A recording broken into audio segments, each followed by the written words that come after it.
doesn't have to stream, and we can record it. We'll wait. Gotta be closer to 10. Yeah. 10 o'clock's coming soon. Your face before sundown. Okay, we are live, Chair. Hello and welcome to the March 4th, 2026 meeting of the Asheville Planning and Zoning Commission. I am your chair, Jeffrey Barton, and we'll start with a roll call. Chair Barton, Present. Commissioner Faircloth, Present.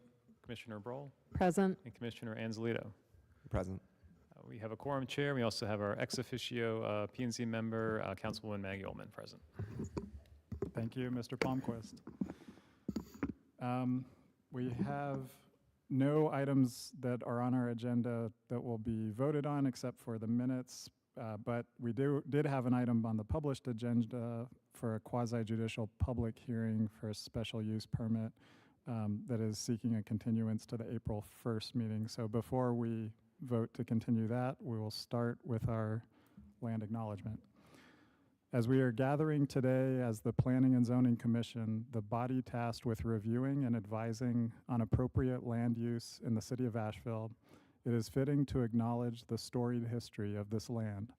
We occupy the land of the Cherokee people, who have stewarded and been in relationship with these mountains and waterways from time immemorial. This land is occupied through violence, oppression, coercion, broken treaties, and forced relocation. Please join me in expressing respect and gratitude for the present-day Eastern Band of Cherokee, the Cherokee Nation, the United Gadua Band of Cherokee, and all of our indigenous neighbors, as well as the past and present marginalized community members, as we seek to join in the healing of the indelible trauma that is embedded in this land. Thank you.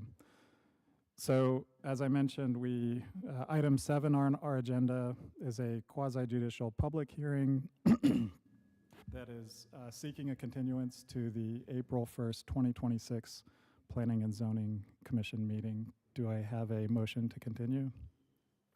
Motion to continue. Second. We have a motion and a second. All those in favor say aye. Aye. Aye. Any opposed?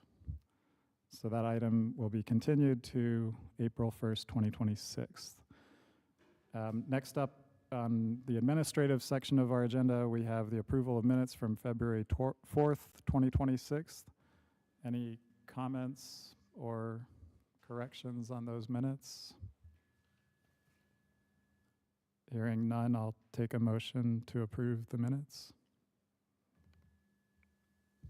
Motion to approve the meeting minutes from February 4th, 2026 as they stand. Second. We have a motion and a second. All those in favor say aye. Aye. Any opposed? Motion passes unanimously. And next up, we have an update from our committee liaisons and work groups. This is going to be a little bit of a non-traditional meeting. We have some presentations later. So I don't know, are there any liaison updates? We do now have a fully seated liaison to the Multimodal Transportation Committee. Thank you. I don't think MMTC has met, but any report back on MMTC?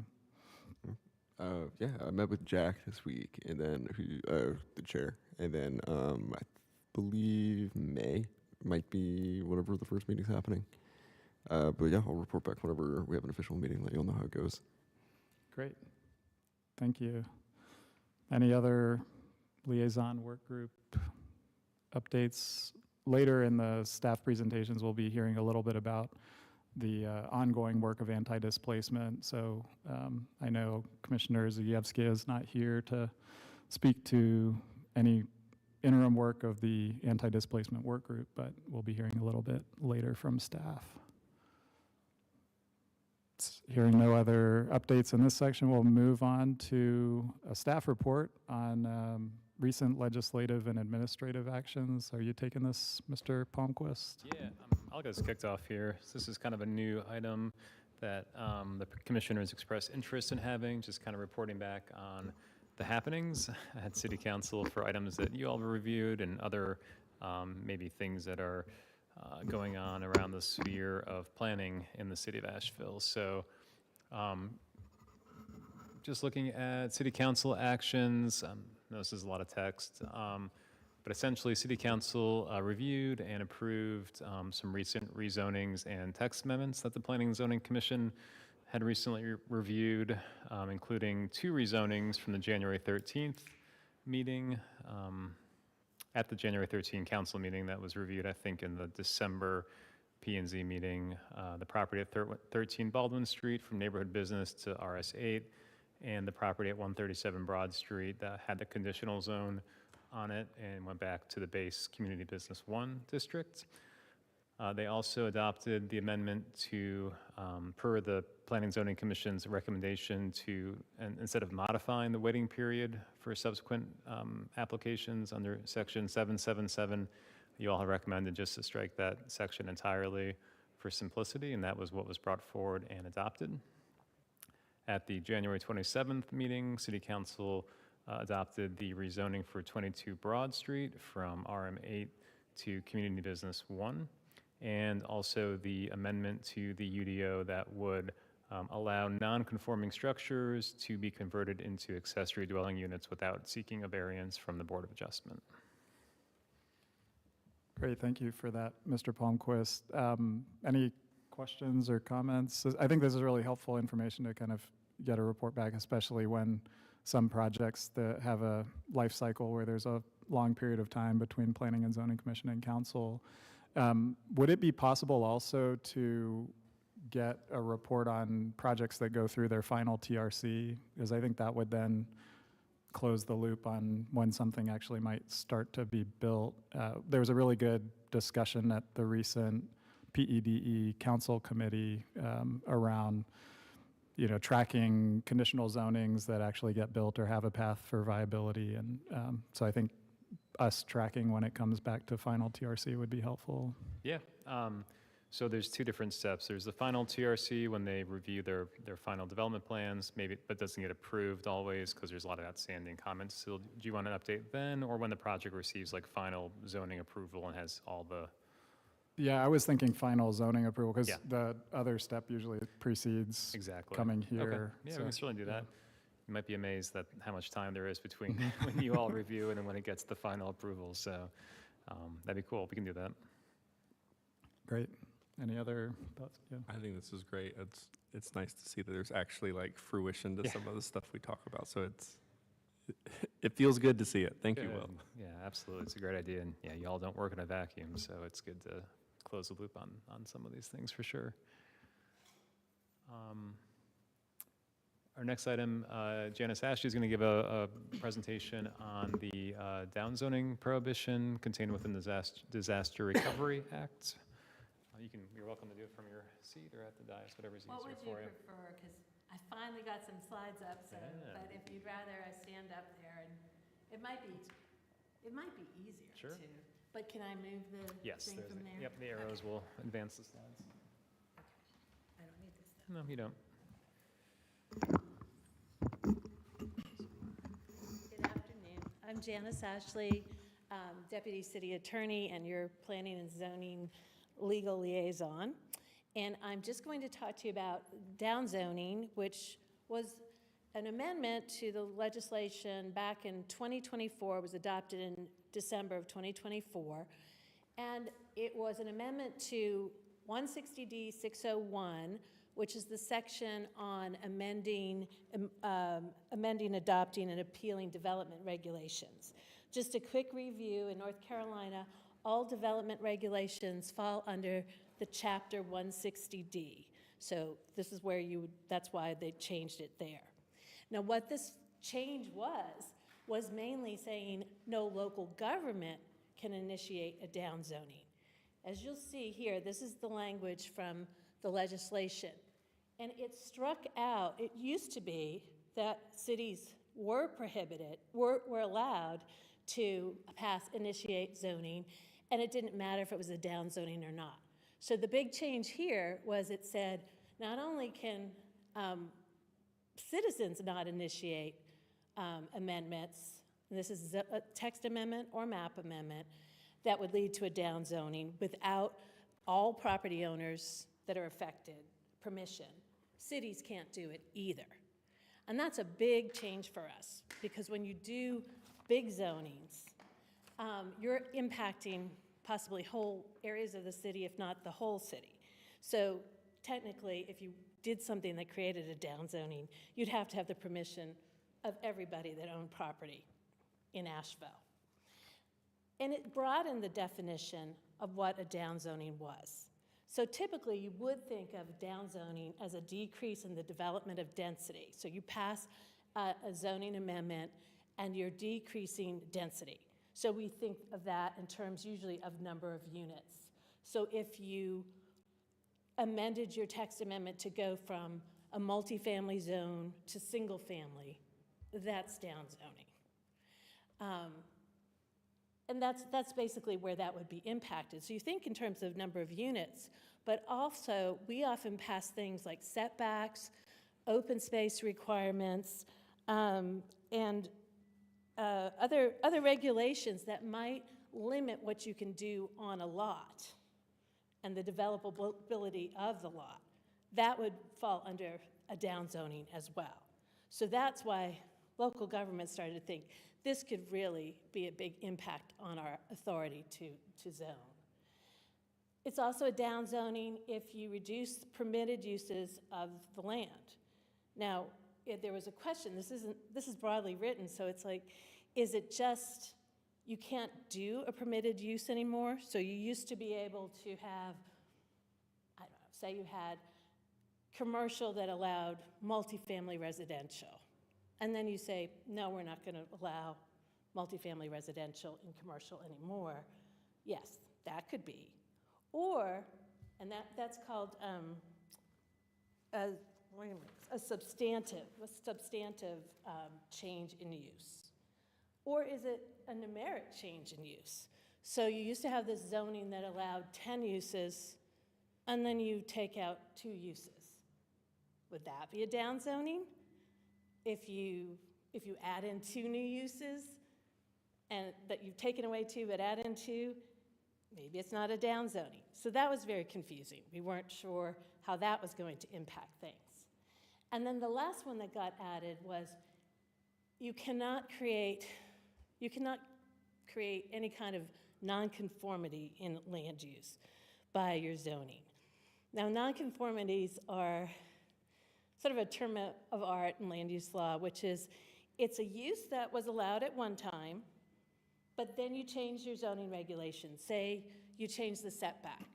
That house that used to be set back only 5 feet, in your new zoning says set it back 15 feet.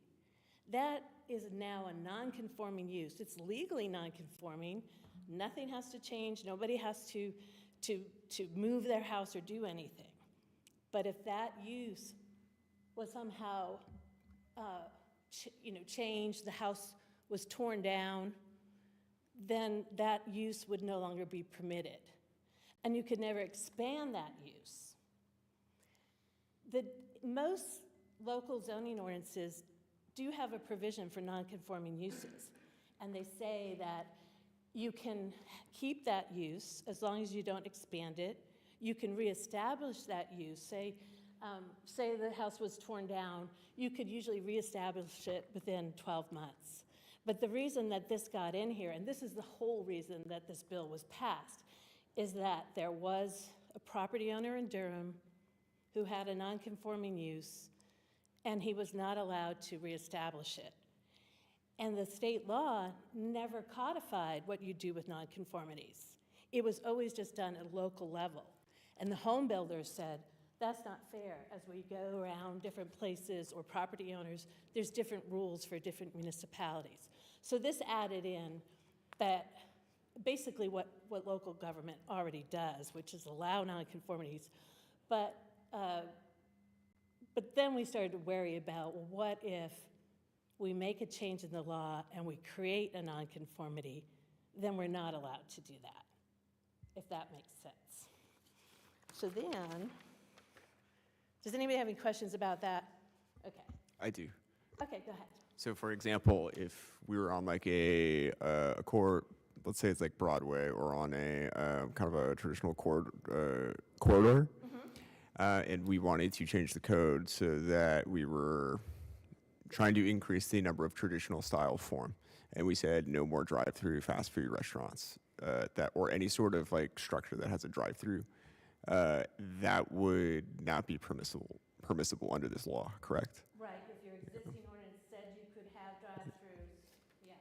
So that's a good catch. Like I said, it's not just about, it can be just setbacks or things like that, drive-through or no drive-through, that somehow prohibits a use that once was permitted. Okay. Okay. Yeah. So again, it broadly defines decreasing the development density, reducing the permitted uses, and creating any type of nonconformity is all considered downzoning. Do you want to talk about dimensional nonconformity at all? Did we touch on that?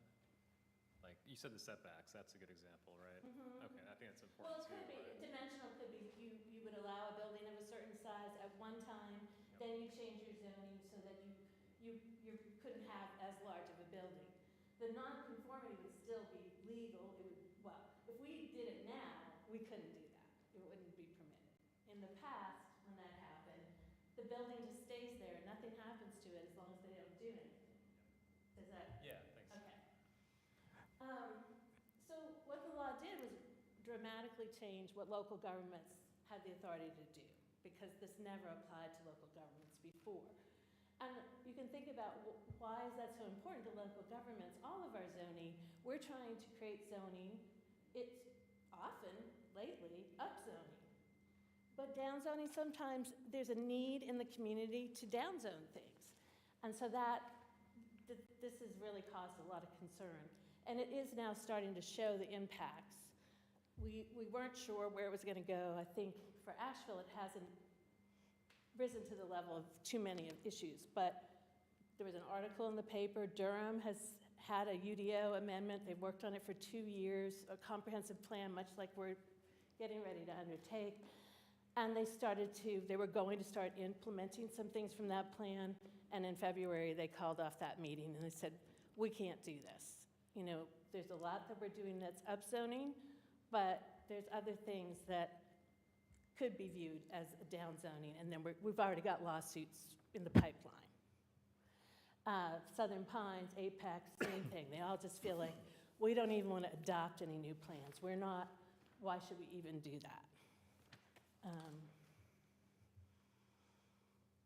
And the status of where we are now.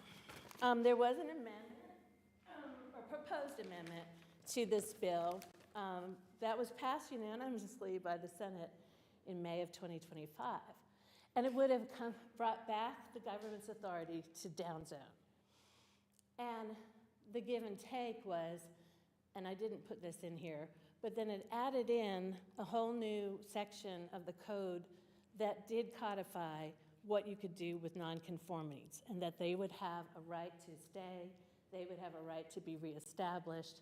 And I think it just extended the time to reestablish from 12 months, which typically is what a local government does, to 24 months. And I think the thinking, and this was worked on by the League of Municipalities, by many local governments, including our own City Attorney Brad Branham, who drafted, I believe, this latest one. And we thought it was a compromise because, again, the heart of where this started was from somebody in Durham who said, my non-conforming use went away. But it didn't make it into it passed the Senate, but the House has refused to hear it.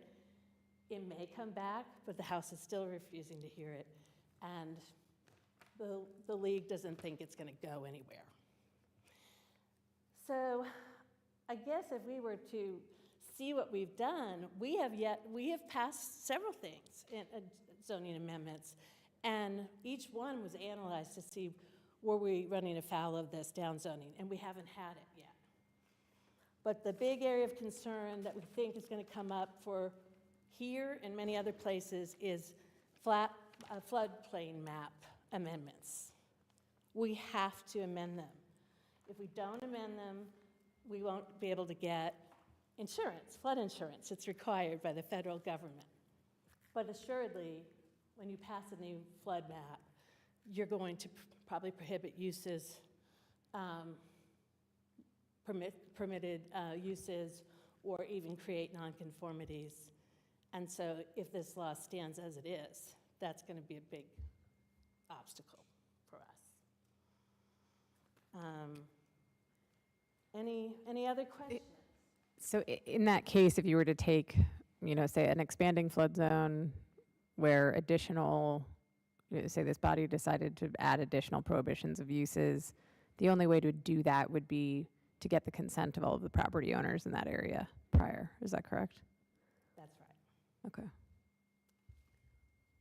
And there's no, as far as the consent of property owners, it's not explicitly saying like how it defines impacted. I mean, you were almost saying like you can make an argument that that's everyone in Well, town. maps are a little easier, I guess, if you want to, I mean, I don't know how big floodplain maps are, but how many properties are typically in a floodplain, all of those property owners. On a general text amendment, when you say, oh, we're just going to allow this in residential zoning and that in commercial zoning, it's much broader properties, so that's why I was saying that. And I should note, the nonconformity language now only applies to non-residential properties. So if you create a nonconformity in a non-residential property, that's downzoning. Sorry, say that one more time again. Oh, I could go back to the law as it stands now. The nonconformity, is only for non-residential. Yeah, if it's not in a residential zone, so it's non-residential. On that note, oh, sorry, did you have something? I was just going to clarify, that's for the site nonconformities, but not the uses, right? Oh, just for the creating a oh, you mean like a nonconforming use, including a nonconforming lot. So it's Creating, It's the number of Oh, including, permitted yep, uses sorry. you're saying. yeah, it's not. Ignore me. That's okay. I had two questions. They were kind of about the substantive versus numeric downzoning. I think, am I getting that phrasing right? Yes. Okay. Yeah, I'm trying to wrap my brain around the, so downzoning would occur residentially whenever you decrease the number of housing units. And I'm a little confused about how that's intersecting with the third point about the non. Substantive and numeric is about the permitted uses. Okay. So say you have, I think I don't know if I attached the Adam Lovelady article, but I'll send it anyway because he does a really good example. But say you have a residential zoning district, no, that's not good because we don't allow a lot of different things. The neighborhood corridor, and you're allowed offices, and you're allowed multifamily, and you're allowed, I don't know, retail. And then, so substantive is you take away retail. Well, now you have a whole use that's not allowed anymore, it used to be there. But then the confusion was maybe it's about not just substantive, but numeric. So you had 5 uses that were allowed before, and you cross out just one of those, but you add in another one. Then you say, well, there's still 5 uses allowed. So it could be. Adam, the article, I'll make sure you get it, but he's like, that could be. I don't know if people are really going to argue about it, but it must be important enough because in the proposed change, it makes clear we can't reduce the substantive permitted uses.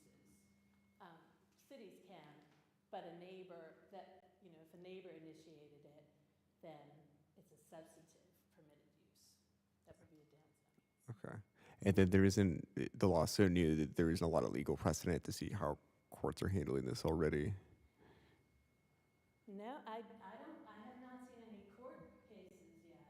Okay. I'm just now seeing, in fact, I thought there was going to be a change in the law because I think it was you, Will, that said, oh, there might be something coming up. But it's just that this article in the NNO came out saying that Durham's not going to move forward with anything, and all of a sudden the conversation's back. But the League of Municipalities is a great resource. You can track bills. They'll put it in user-friendly language to say where there are obstacles councils are, and they are always, their job is to try to act to the benefit of local governments and make sure our authority is not reduced. So this is one, I think we asked them at the last conference we had last summer, where is it at? And they're like, it's not going to move, it's not moving. And still not likely to move, that's what we're hearing. And even from our representatives, they're like, this is, you know, it's a hard one to argue. How do you think conditional rezonings would be treated with regards to that?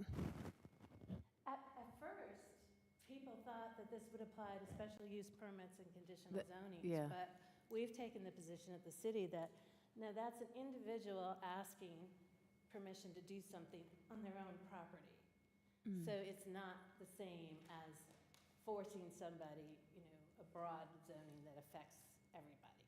So, That makes sense. and we haven't been challenged, because even some of the things you just saw, they were you know, conditional zoning downzonings, going from multifamily to residential, or industrial to. You can try to speak into the mic more, Logan. So Oh, sorry, can't hear as well industrial, sorry, industrial to residential, that's a downzoning, but that was a request of the property owner. So that didn't fall under downzoning. So, say a text amendment is passed that effectively upzones all districts, and there's certain districts who are exempted from that from overlays. Is that not considered downzoning? Do you see where I'm kind of going with that? I know where you're I'm going just, with this. I'm not trying to make a point. I'm just, No, that's why it was done that way. We had existing zoning, we didn't change that zoning. We changed the zoning for other areas. We upzoned other areas, we froze some areas. We didn't downzone them. sure, okay. Yeah, I mean, we I we think didn't I have think an it could be. actual map amendment either, but, I mean, Yeah. it's just, yeah. I know what you're saying. Yeah, I Now, mean, an overlay, this, yeah. I'm just saying it, I get that it's different, but it almost does feel like a downzoning of that if everything else around it is being changed. Just It's like by omission, you're saying in some ways, rather than, yeah. But even if you did officially do an overlay, that is a protective zone. So you're not changing it, you're not reducing Right. uses, you're not, you're not making it less developable. You're just keeping it that's the same. So I think that we could defend that, an overlay zone. Could you go back to the laws that stand slide? Thank you.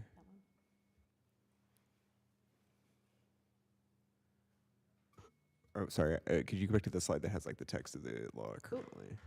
This is the current. Yes, yes, yes, thank Okay. you.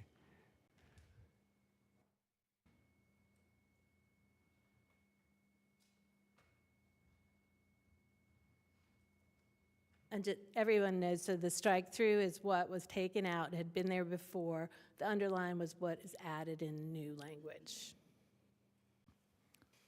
And I think to revisit the conditional zoning question, that constitutes written consent, right? So that's the, is that the Our theory? thinking, yeah.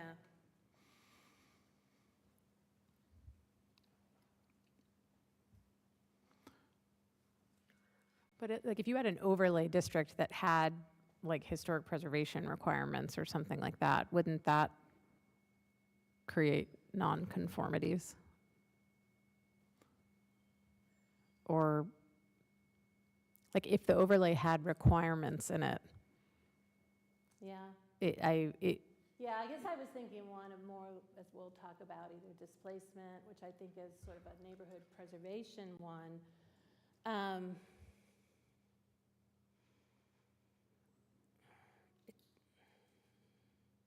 I'm trying to think. I guess you could say it could create nonconformities. Probably won't. Maybe. Shouldn't It definitely decrease the would, yeah. density or permitted uses, because historic overlays don't, but the design itself might create, yeah. Well, but that residential is not part of that, so We'd have to look at that a little bit more. But if there were a historic overlay that encompassed non-residential properties, I think, but maybe the question is like, this is about, there could not be a new A new one, but what's in Existing is existence fine. is, you know, Right, not subject to right, this law. yeah. But it's a good point, because you're right. A lot of people think an overlay, well, I simplified it by saying you just freeze whatever's there. But most overlays do have additional regulations. They say, you know, sizes of new units that could be built and things like that, that might run afoul of this. So that's another good area to be concerned about. So the baseline comparison is the existing ordinance as of the passage of this bill? It went retroactively to June of 2024, actually. So Okay. the people who had passed amendments before that had to go back and see if they violated any. Asheville didn't have any that we saw as violations of this. So when we go to do the UDO update, we essentially will have to compare to the list of permitted uses and density allotments in June 2024. Yes. Or Okay. just But- provide a but- blanket, like a blanket, you know, no downzoning is permitted, Right. Hopefully, you know. But the mean, regulation could it takes a year or that. two to get the Yeah. plan through, so Yeah, I wouldn't put a pause on going, if you're going to go forward with the UDO plan, but certainly the consultants need to keep this in mind. Hopefully by then, we will have been able to get this a change by the time we're ready to implement some things that come out of the plan. And again, a lot of the plan is about upzoning, so maybe if that message gets out to the legislature, that a lot of this, a lot of things that cities are doing now is trying to increase density and zoning and impact for affordable housing and things like that, which everyone seems to be able to get on board about. There's just different methods to promote affordable housing. But usually the home builders would say, we want to build more. So they like that part of it, but maybe the word's just not getting out about how many are doing missing middle and upzoning. I'll reiterate, like, what Brad said in an email to us was that Durham was really far down the line in this process, getting close to the time of adoption. We are just starting, and it's important to note that there have been several counties and municipalities that have introduced successfully bills to be exempted from this provision. So it does exist that some folks have gotten out of this, Thanks for even if it doesn't mentioning that. change. Yeah. Local legislation. So cities can request a local bill. Asheville hasn't always been very successful in getting the things that we want in a local bill. We've had local bills put on us. But Mills River, I think, is the only one so far that got a local bill to exempt them from this downzoning. And I didn't even know that they were doing a whole bunch of development. It was like farmland preservation, like rural values. Oh, that's why. Yeah, the guy who used to be the city engineer is now, Speak into the mic. a former city staffer is now a councilman or mayor in Mills River, and I ran into him at a Land of Sky meeting, and he was saying it was around farmland preservation. Because they wanted to pass legislation that would make things less developable. Ah, interesting. If you get a chance to read the League of Municipalities, you start to get understanding behind the intent. And as they often teach us in their meetings, that the legislative people there at the League, they say, you know, it starts out as this one little issue that somebody wants to fix. And they're like, well, just write this. And then it affects so many other things. It's much broader than they ever intended it, but at the same time, it doesn't always get scaled back as quickly as it gets implemented. So that's good to know. Well, thank you. Yeah, thank you for the presentation and good discussion. It is something that we'll need to track with the comp plan UDO updates. And I think one fear I'd have is that our consultant that we start to work with contorts the new ordinance around this, and then there's a repeal, you know, so we're going to have to be strategic, I think, about how we balance against the downzoning ordinance or statute. Any final thoughts on downzoning before we move on? Great, thank you. Next up, we have a presentation from Dawa Hitch on our anti-displacement and affordable housing. Ms. Hitch. Good afternoon, commission members. This is the first time in a while I've been in front of the commission, so happy to see you all, appreciate your service. My name's Dawa Hitch, and I serve as the Communication and Public Engagement Director for the city.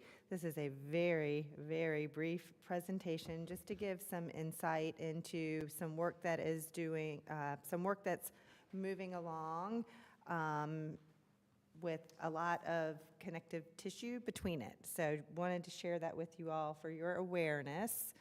Some of you may be aware that the Legacy Neighborhoods Coalition has some requests that they made at a city council meeting. So in the realm of community engagement, we've certainly continued to foster a relationship with the coalition, as we do with many other coalitions and neighborhood groups across the city.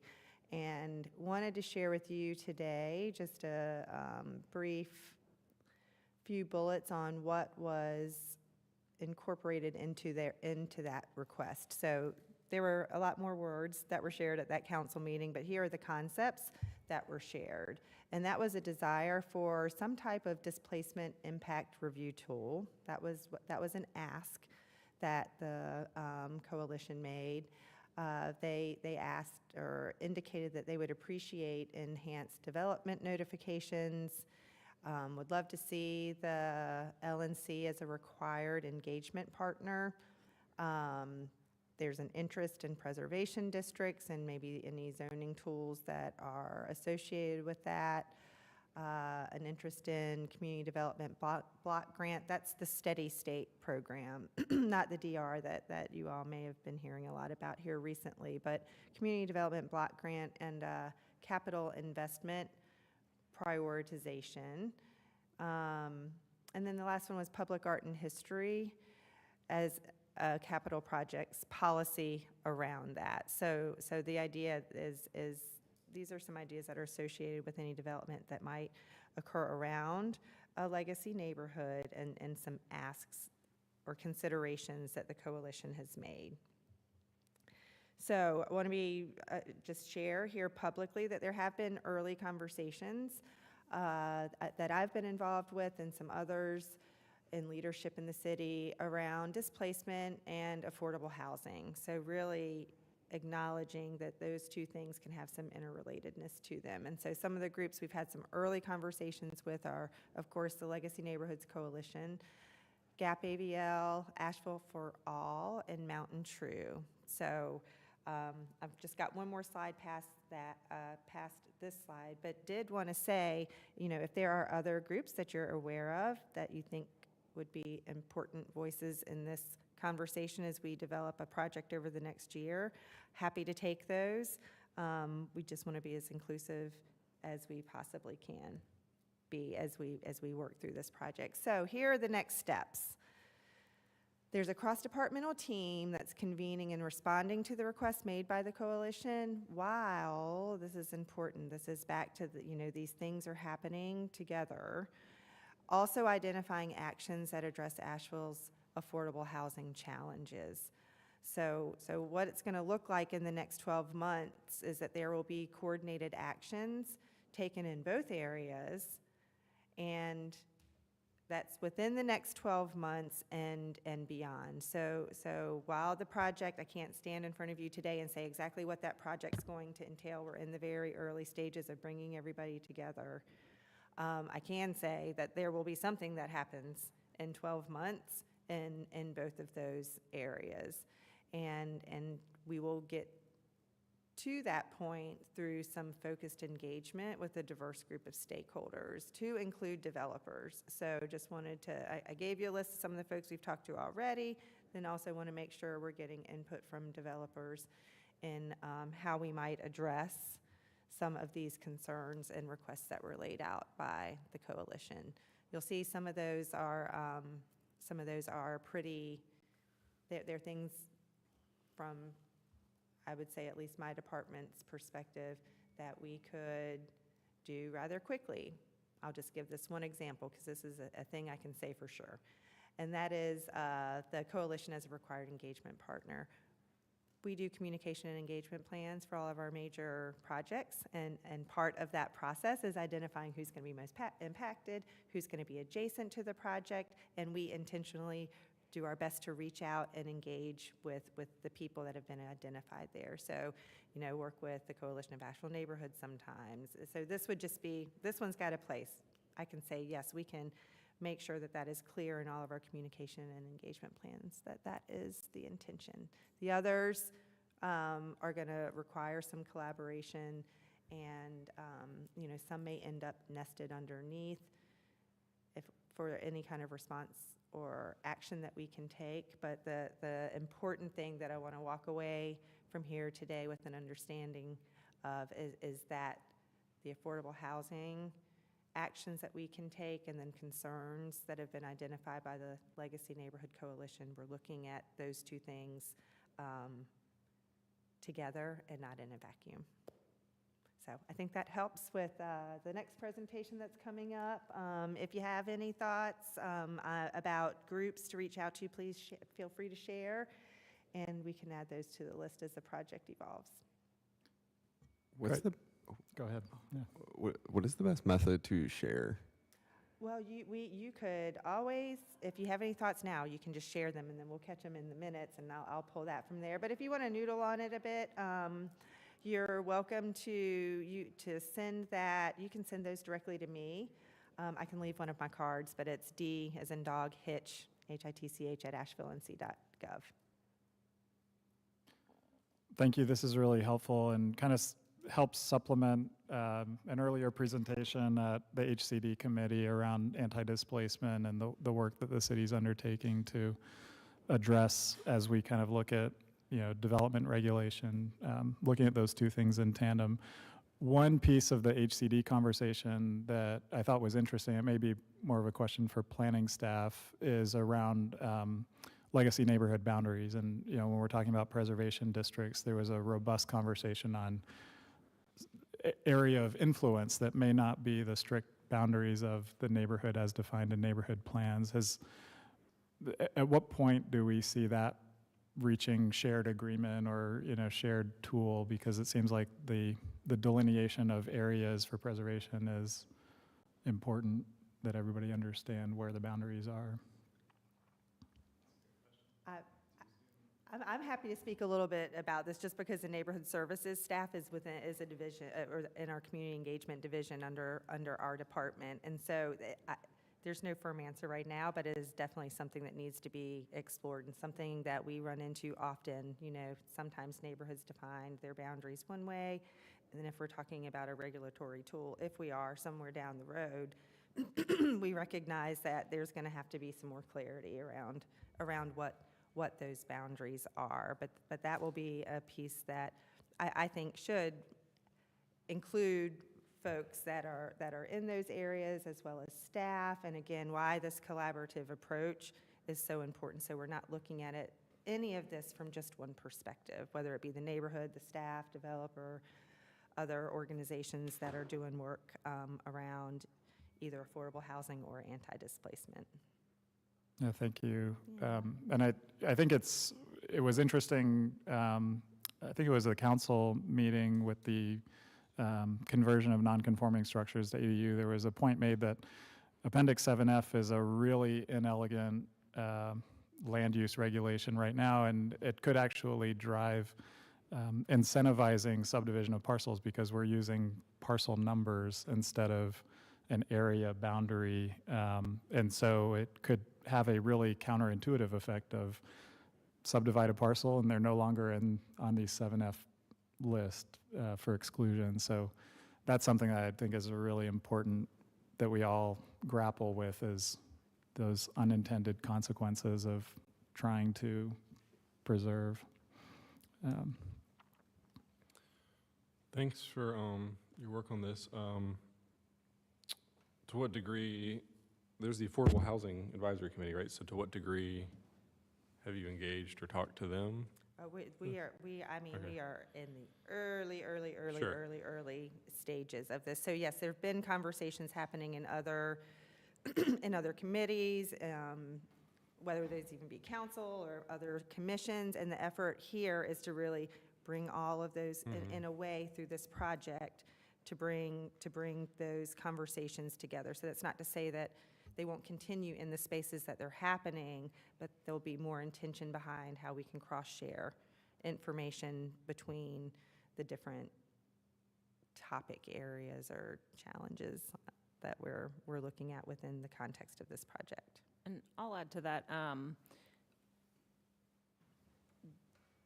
I think several of us on council have all been talking to each other at different times and with staff at different times about our enthusiasm to pick up these anti-displacement strategies, as well as pick back up our missing middle ideas, and that they need to be done in tandem and in concert and support of each other. But we haven't sat down and had a meeting with all of us on council to really talk about that, because that's two sentences in a very complex world.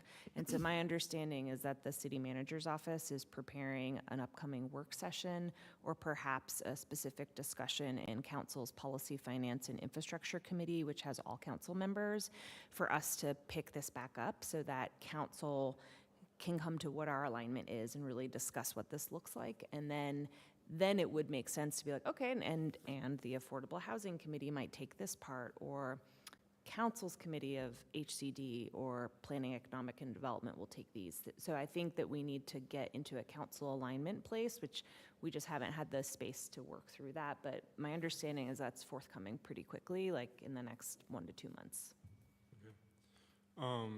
Then thank you for that. And then my other thought is here, I mean, I'm not a realtor. I come from the developer world, but like the realtor and Land of Sky realtors, I mean, they're on the front lines as far as knowing what market pressures are out there and what the public is asking, what's being asked for. So I know we may not all agree upon what the market's demanding versus what we should supply, but I think they're a good person to be in the room just to say, hey, here's what's being asked for.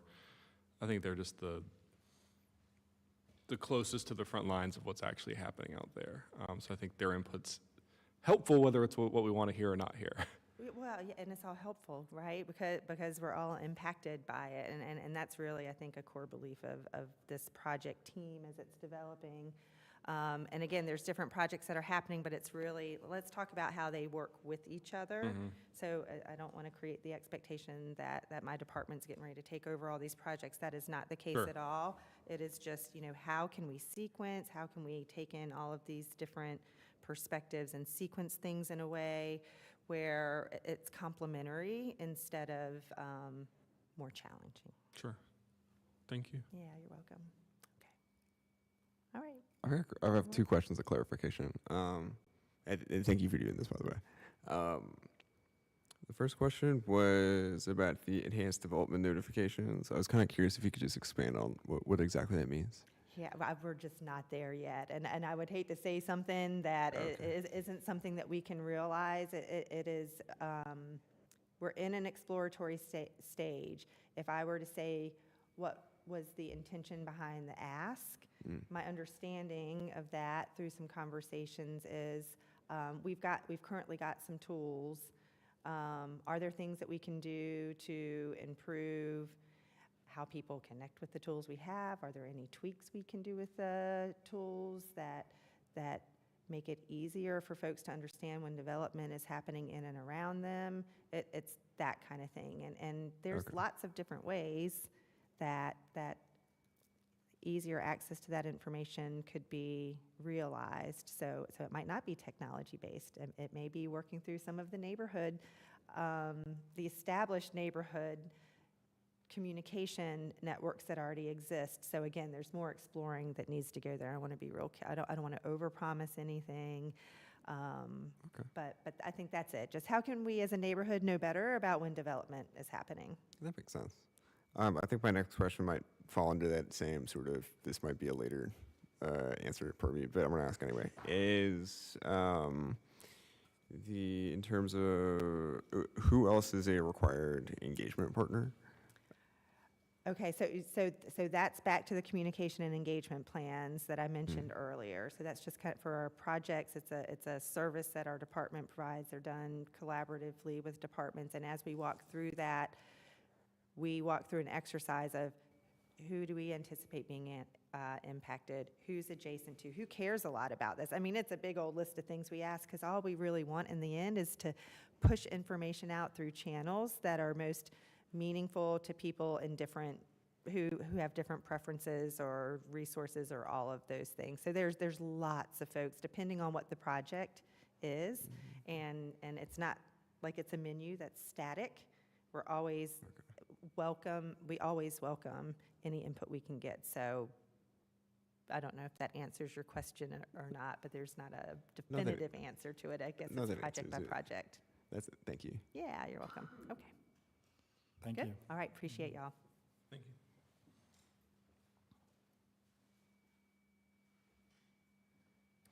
So next up, we have a discussion of comp plan and development regulations. I'll kick it over to you, Mr. Blomquist. Yeah, this was kind of requested as a chance just to kind of recap some of the discussion we had at the retreat the other month, where we asked the commission to kind of brainstorm some different ideas regarding focuses in the comp plan update and UDO rewrite projects, and then have you all kind of vote to give some weight behind the different ideas. So we kind of knew where your priorities lay and potential ideas that we didn't want to miss. So this is just kind of that summary document that was sent around. As you can see, the main takeaway is that there was a strong emphasis on housing-related and supportive policy, focus on more density, affordability, and incentivizing sustainable practices and resiliency. We do also have some of the raw voting there that's in the folder on the website too. That's available for anyone to kind of check out. You can see housing supply, floodplain updates, stormwater and green infrastructure, and then reducing development barriers are probably the biggest ones there, along with anti-displacement and subsidized housing. And we had some other items too regarding like implementation steps, regarding like graphics in the UDO, more clarity and usability. And then regarding the process of the project, focus on equity, having public buy-in, and then making sure that the UDO aligned with transit as far as aligning land use and transportation policy. So I think those are kind of the main takeaways, but this is a chance to provide any clarification or highlight anything. The voting is over, but you can highlight anything that you thought was important too, or if you had time to think about it in the meantime, you want to add anything, we're all ears. So that's what this item is today. Thank you for this, and it was a really great discussion at our retreat and work session. It's helpful to kind of distill it, and it really elicited a couple thoughts from me, especially on the prioritization. All land use regulation is prioritization of what we want to see. For us on like the voting exercise, there's kind of a few buckets: the what, where, and how. And it seemed like what really got the most traction and attention. We know what our community needs, and housing supply, really rose to the top. Where kind of speaks to like, how do we regulate sensitive areas that we don't want to see completely unregulated development? And then when we get into the how, it's sort of like, what do we want to see that makes a project better than just code minimum? So it was interesting to see kind of the vote distribution, where it's like, we all really agree on the what. We kind of agree that there's some where factors. And then the how is like, how much can we expect of the development community to come to the table for the privilege of building in Asheville? So yeah, really helpful kind of distillation of it. And I look forward to keeping this as a through line when we keep track of the UDO process, but would love to hear other thoughts or impressions. Somewhat related to this, and it's kind of like a new thought I had, but the idea of not working in our bubble of Asheville, Buncombe County. I know as planners, y'all often reference other cities and other codes and other UDOs, but I think there's been some good examples in the local region of Durham, Greenville, cities that have had significant updates, and not that we just want to copy and paste them because we are different and have our own issues, but like on some of these things, like having a comparison, like, all right, here's the direction we're going, here's the direction they went 2 years ago, crash and burn, success. I mean, and that's a very general idea, but that's my off the wall 2 a.m. thought I had. Yeah, and we've been kind of poking around at some comparable cities and counties that have been through this recently, mostly in North Carolina, but outside the state as well, to learn some success and crash stories here and there along the way. And we expect that the consultant that we eventually hire will have a really national, if not a worldwide perspective to be able to, not to say every idea is directly transferable or even legal in North Carolina, but they'll have a breadth of knowledge, I think, that will Sure. expand outside of our area for sure. That'll be helpful. Because I thought it was, during the missing middle housing thing, very helpful when that consultant had like hard examples from several other cities, like pictures, data, like, okay, here's how this went. Yep. Don't do this, or like, Yeah. this is working here. Y'all should consider it. So.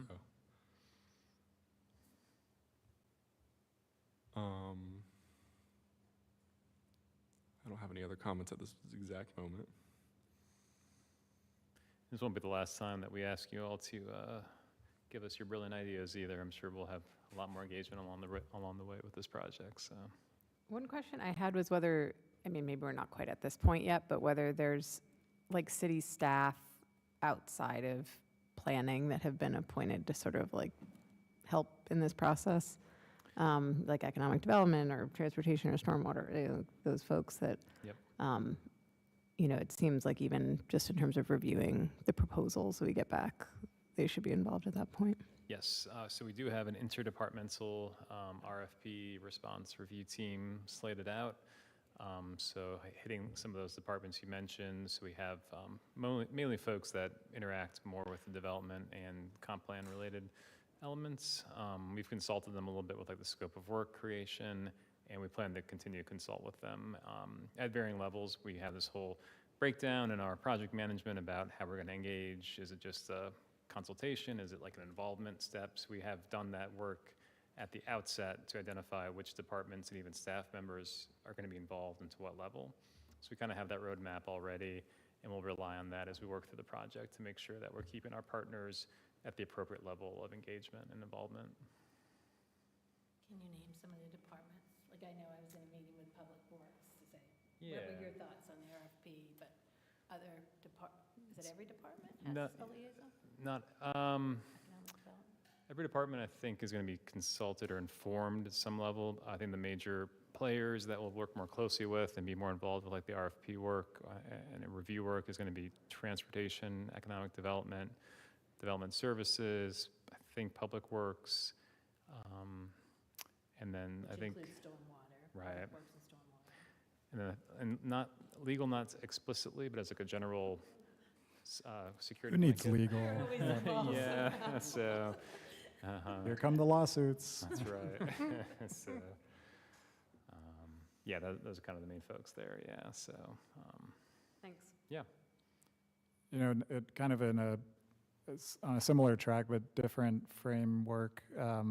One thing that I thought of when we were looking through the prioritization and hearing our good presentation around the anti-displacement efforts is public engagement and communication. I think, we're a city who loves a good survey, to solicit public engagement, but I think really dialing in the effectiveness on what aspects merit the public engagement. And to me, this is just my opinion, it's kind of those sensitive wheres and those important hows, but let's let data inform the what's, and even to a good extent, the where. Like we need, and here we had pretty good support for housing supply and expanding by right. So, you know, maybe we can accept those as preconditions without going through exhaustive, tortured public engagement. And so that way, when people's input is solicited, it's meaningful and impactful and not just to check the box. Yeah, that's a great point. Well, thanks for this. Shall we move on to our presentation? Stand up for it. So next up on the agenda, we have a presentation on recent housing plans and proposed UDO amendments, presented by Mr. Palmquist. Thank you, Chair. Good afternoon or evening, Commissioners. I'll officially introduce myself, Will Palmquist with Planning and Urban Design. I will be presenting this kind of recap summary of recent planning and zoning related housing reforms. And just a shout out to our colleague Vidila Safika who put this together for us this evening. So the goals of tonight basically bring you all up to date with the previous work that you all have done. Not they don't remember, but maybe you weren't on the commission when this work was happening a couple of years ago. So we're trying to kind of level set and get folks all on the same page as kind of another kind of a restarting point in a way. Similar shared understanding around these things. We're also going to ask for some feedback on the prior work and the potential future work, so maybe keep that in mind through this presentation. We're basically going to be asking if items you review that haven't been approved yet are still relevant and relatively low barrier is our fancy way of saying low-hanging fruit. Asking what other ideas are out there that you all have for those low barrier amendments for housing related goals. Asking who the stakeholders are that we should engage with, and asking what the barriers are. So we'll have a chance for some good discussion at the end, but feel free to stop me and ask any clarification questions along the way as we work through this. So first we'll go over the missing middle housing study. We'll review the recent planning and zoning reviewed housing amendments, and then we'll have that discussion at the end. So I'm just going to kind of load all these up. General timeline. So the missing middle housing study was completed at the end of 2023. Staff gave a presentation to the Planning and Zoning Commission, which we followed up with some proposed changes to elements to the zoning code, such as cottage developments, flag lots, accessory dwelling units, and small backyard lot standards. Then we'll get into that a little bit more about what that really means. January of 2025, Planning and Zoning Commission recommended changes to increase the development thresholds, remove parking regulations and minimums, and incentivize housing development in commercial corridors. Some of those were adopted in March of 2025 by City Council. A few tweaks made along the way. The implementation of Appendix 7F that we'll talk a little bit about. To note that backyard lots did not get adopted, so that's kind of hanging out there still. And then in January of this year, Council adopted the change to the non-conforming structures for ADUs that do not require a variance any longer. Sorry, just to summarize that, Yes. which you said small backyard lots So yeah, was not adopted, but the cottage developments, flag lots, and ADUs were. Is that correct? ADUs were not either. Correct. That, So yeah. there were some proposed changes to accessory dwelling units that we'll talk a little more about. Those were not adopted. And then the new small backyard lot standard was not adopted. So those are things that the Okay. Planning and Zoning Commission recommended approval of, and City Council has not taken them up for a vote as of yet. Okay. So a very overall summary of findings for the missing middle housing study. And then there are links to relevant documents on these presentations. That's in the meeting folder too, if you want to check those out.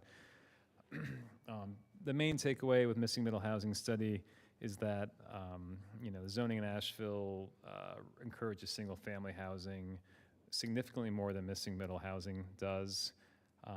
There are districts in the city, like the multifamily districts, that allow for some missing middle type products, but kind of due to some of the restrictions on them or the functional limitations of those areas or just the code itself, they're very difficult to implement.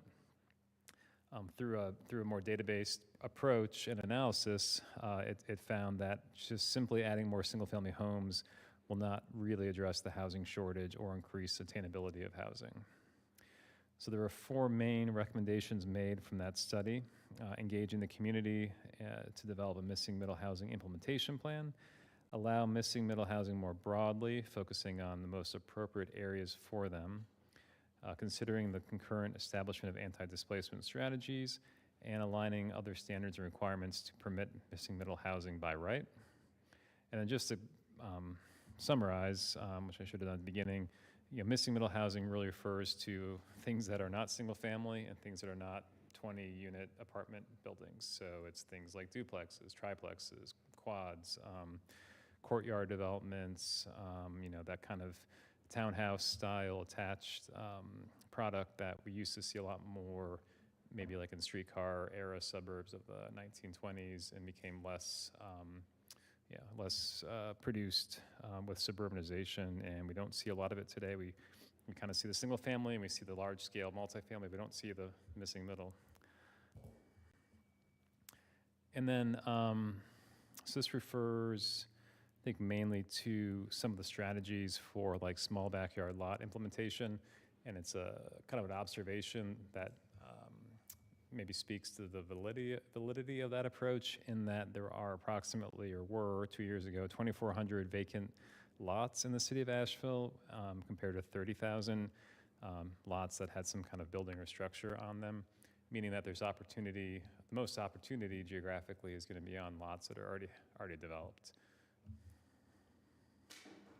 Question of clarification. When you say, I think you just said this, but I just want to make sure. The built upon land is not necessarily 100% of these lots are covered. It's just that there is a structure and there's still like a yard. Correct, yeah. Okay. So they might be ripe for redevelopment. They might be not super utilizing the land, but they have some kind of structure on them. So these would still be lots that could be subdivided and like another structure could be put upon it. Yeah, these are, I think the point, and I think it depends a lot on the geometry of them, because there are going to be some requirements, there would be, or as proposed requirements about the size of the backyard lot area, et cetera. But this is really just pointing out that, if we're trying to add more housing incrementally and in a more infill approach within the existing context of neighborhoods, there's a lot of opportunity with land that already is built upon. So the backyard lot allows you to put another residential unit on land that's already developed. And there's a lot more of that than there is vacant land to do any other kind of development on. And if you go to that link, I think that folder has like a presentation that has a lot more of the data kind of laid out too. Yep. So this graphic shows kind of the difference between an ADU, the accessory dwelling unit that we currently allow in residential districts, associated with a single-family house, and a backyard lot.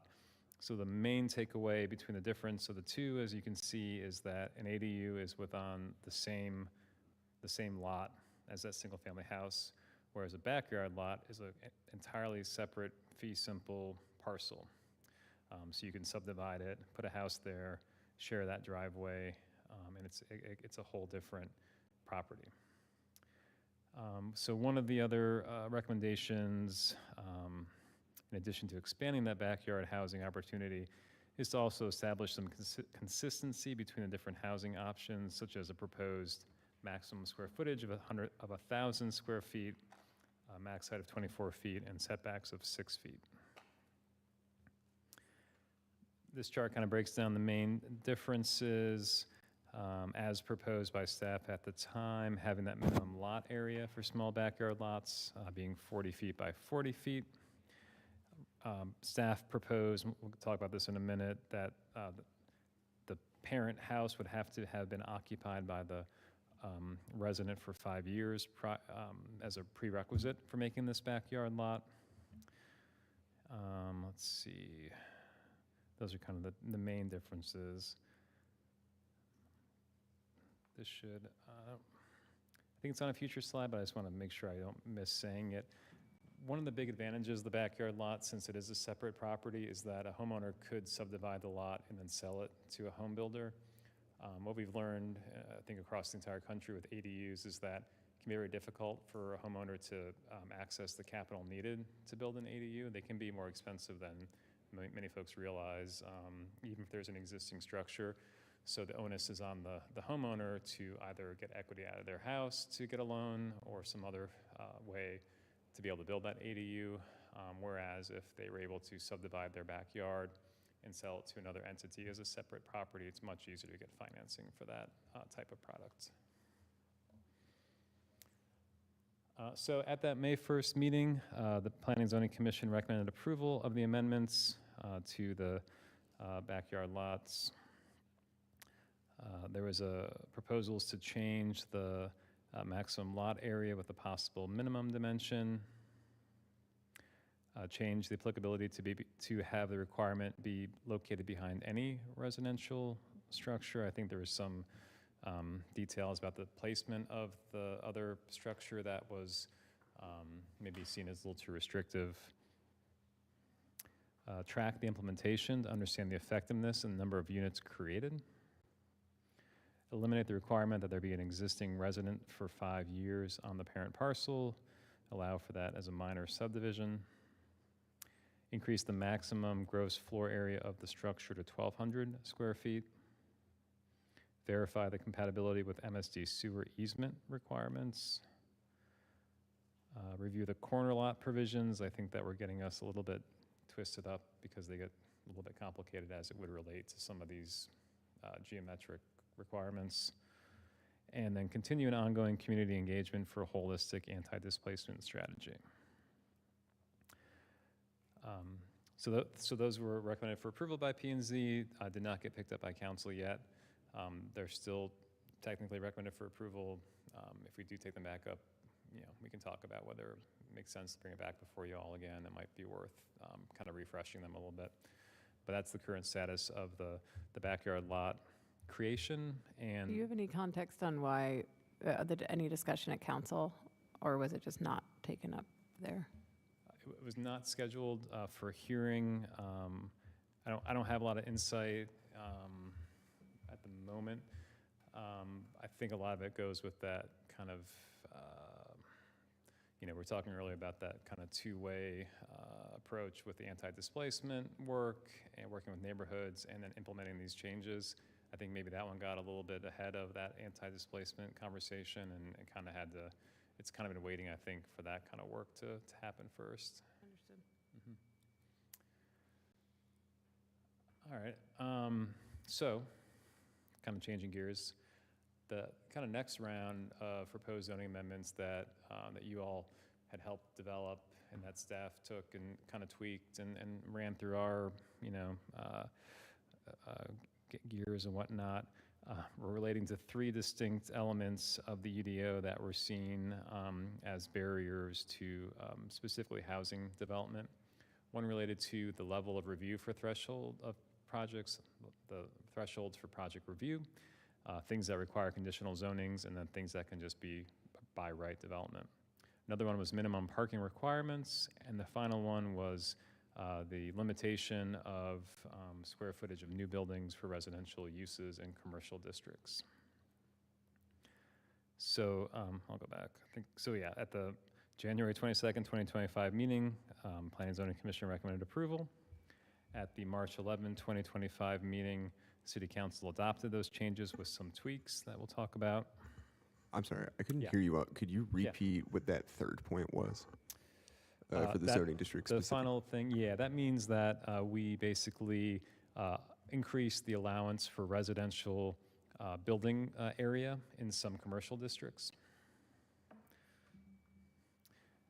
All right, so the first item was regarding the thresholds for when a level 3 conditional zoning is required. The staff proposed and P&Z recommended version, I think, was a little more permissible than what ultimately got adopted. So the original proposal, I think, was that the level 3 conditional zoning would not kick in until 100,000 square feet of building area, regardless of affordability proposed. What ended up getting adopted is that we retain the existing 50-unit trigger for residential projects to require conditional zoning, except if a project has some level of affordability, they can basically add more square footage to the building without requiring conditional zoning.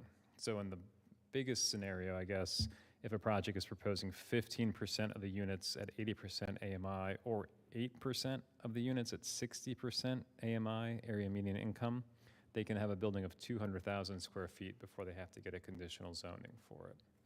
So we're trying to incentivize affordability and also allow for the creation of more residential units by right. So, Will, council passed this almost a year ago. Yep. Have we had any projects come through since this policy changed? We've had a few that are close and a few upcoming that are going to be able to take advantage of that if they haven't already. So they've been, last month, the Planning and Zoning Commission, and next month, the City Council will review a conditional zoning on North Louisiana Avenue, next week, actually, for City Council. That would have been a level 2 by right project because they have affordability, except they needed a technical modification for a different zoning requirement relating to the building footprint.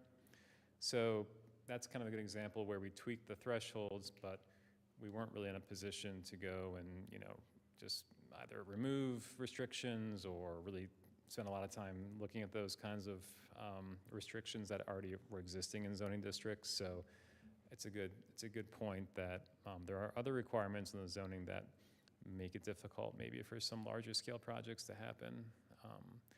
There are a few projects that we know about that are affordable housing projects that are going to be applying for LIHTC tax credits that would have required a conditional zoning, but because they're zoned in a commercial district and they propose affordability, they are not going through a conditional zoning process. They don't need to. So they're going to apply for their tax credits as a by right project. They're already entitled. So I think that's a win right there for sure. Is that one in the River District? No, that one does require conditional zoning. River is not one of the, it's a good point. So not all districts were brought on this new threshold level, only commercial districts and districts that were not adjacent to our rivers. So mainly like highway business, office, I can't name them all, but we could have included river and RAD river, but we felt given the environmental and flooding sensitivities, it was very close still to Helene, it still is. We did not include those districts. Thanks. Mm-hmm. Can you remind me what the funny trigger was on the Louisiana Avenue project? Sure. So the office district has a maximum building footprint size. Mm-hmm. So your building can only be That's right. such area, and it's pretty restrictive. It would have required that for their project, for the number of units they were proposing, it be in like 5 or 6 different smaller buildings, which is obviously much more costly. So they felt it was better to get that conditional zoning for that purpose to alleviate them of that requirement. I could just add, a lot of the districts that have those footprint limitations, I'm going to say like office, obviously, neighborhood business, community business are those that often back up to the residential zones. Yeah.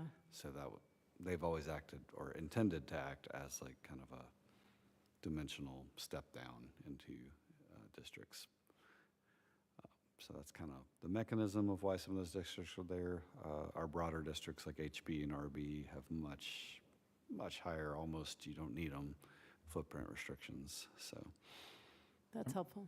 And in tandem to the footprint limitations, we also have height step down in like the office districts. So there's other controlling standards if we did want to revisit the footprint as a limitation. Yeah, I was just more wondering whether that was some of the low-hanging fruit to help make this more effective, but I understand it's helpful to get the context of the reasoning behind it. Yeah. Okay, so this chart just kind of shows an example. It's a little hard to follow, but the idea being that if you're a 5% affordable project and you go up to 100,000 square feet, you do not need council approval. Similar for a 10% at 150,000 square feet. And then the regular cap for the commercial uses at 100,000 square feet still applies. So that's kind of the breakdown of that. We also removed some thresholds for situations that would trigger a level 1 review and full site compliance. So there are, situations where, and there were, like an example being that if a building was vacant for a year or more, or they're changing a use to a higher impact based on our land use table, they would have to go through a full level 1 site plan review, which honestly is not the end of the world, but it can be things like, well, you have to install new sidewalks and street trees and whole new landscaping and open space, and that's great for new developments to provide those amenities and raise the standard of the built environment in our city. But there are many instances where those requirements were keeping businesses or residential uses from coming online. If you're a dentist and you want to put your new business in this old storefront that's been vacant for a year or two, but now you have to build a $50,000 sidewalk, that kind of makes it tough. So, through consulting with some of our staff and what we heard from the Planning and Zoning Commission, who were aware of some of these issues, we removed those triggers for site compliance for vacancy and changes of use. They're now kind of more of like an expedited zoning residential review step. We also raised the threshold for additions. So previously, if you had a 500 square foot addition, you would have to come into full site compliance. We tripled that to 1,500. And we also removed the triggers for uses that generate the need for more parking based on our parking requirements or displace required parking, as well as resurfacing parking lots. So we made it a little bit easier to do business, I think, in the city without, requiring potentially expensive site compliance, kind of right-sizing that requirement, I think. Has the impact of the level 1 thresholds been tracked, and are we seeing more volume of expedited permits that would have been level 1s? Yes, we are tracking that. We were trying to pull that data together for tonight, but we need some more time to work on it. But we are seeing that there are a pretty significant number of reviews that are happening at that expedited level outside of the level 1 site plan review. So it definitely has impacted a number of projects. That'd be great if you could still tell us about it when you do get it together. Yeah, we can follow up next month with some more data on that. Yes, that's that. And this was citywide. So to repeat, the threshold changes for level 1, 2s, and 3s were only for commercial districts. So you'll see some conditional zonings in a couple months that are in residential or river districts that still require conditional zoning, even though they're affordable. But the level 1 threshold trigger change was a citywide change.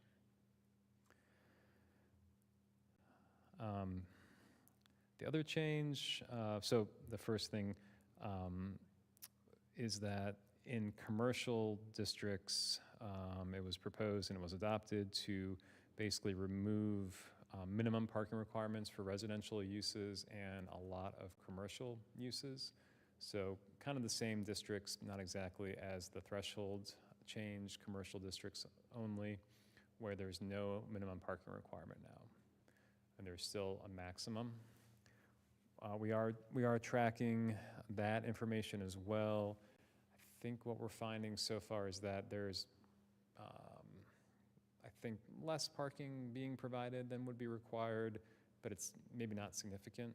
So as we suspected, the market is still going to provide parking for most uses, but we've, I think, been able to reduce the amount of parking that would otherwise have been required. It's worth noting that the Planning and Zoning Commission recommended that that City Council eventually adopt an ordinance to eliminate all parking minimums citywide. So yeah, I think they heard that. They adopted, what was recommended for approval, but they heard that recommendation came from you all to get rid of all parking minimums. Sorry, just to make sure I understand. The Planning and Zoning Commission recommended eliminating them from all districts. Council only adopted residential and commercial. Is that correct? Yes. Okay. Technically, what was presented was just removing it for residential uses and some commercial uses for commercial zoning districts. So that's what was before you all almost a year ago, and that's what was recommended for approval. But that's what we were proposing. But then you all stated that you, as a body, felt it was appropriate to go further and remove it altogether. So we took that forward as like a recommendation, but we didn't implement that, and council didn't adopt that. Okay. Yep. The last change, I'll be honest, I get a little spun around on these numbers when I look at them. Usually I understand it, sometimes I don't, so it just depends on the day of the week, to be honest. But essentially, these commercial districts here on the left, neighborhood business, office, commercial, community business, highway business, regional business, they have limitations on the total square footage for buildings, new buildings, the total square footage, not necessarily just the footprint. So like you can see for office, it's first floor has a max 4,000 square feet, and the total square footage for office is 8,000 square feet. But if you're building residential, you can actually go up to 16,000 square feet of residential while keeping that total non-residential square footage at 8,000. So essentially what we proposed and what you all recommended for approval and what got adopted by City Council was raising that limitation on building square footage if it's residential. So essentially, whereas before you could do maybe a 3-story building, you can now do a 4-story building if that 4th story was residential. So we kind of raised that cap just for residential square footage land use. So we hope that makes a difference when, folks are looking at doing a project and they can say, well, if we do, more residential, we can actually do a larger building, and that hopefully will incentivize the creation of more units without artificially kind of keeping that at a lower threshold.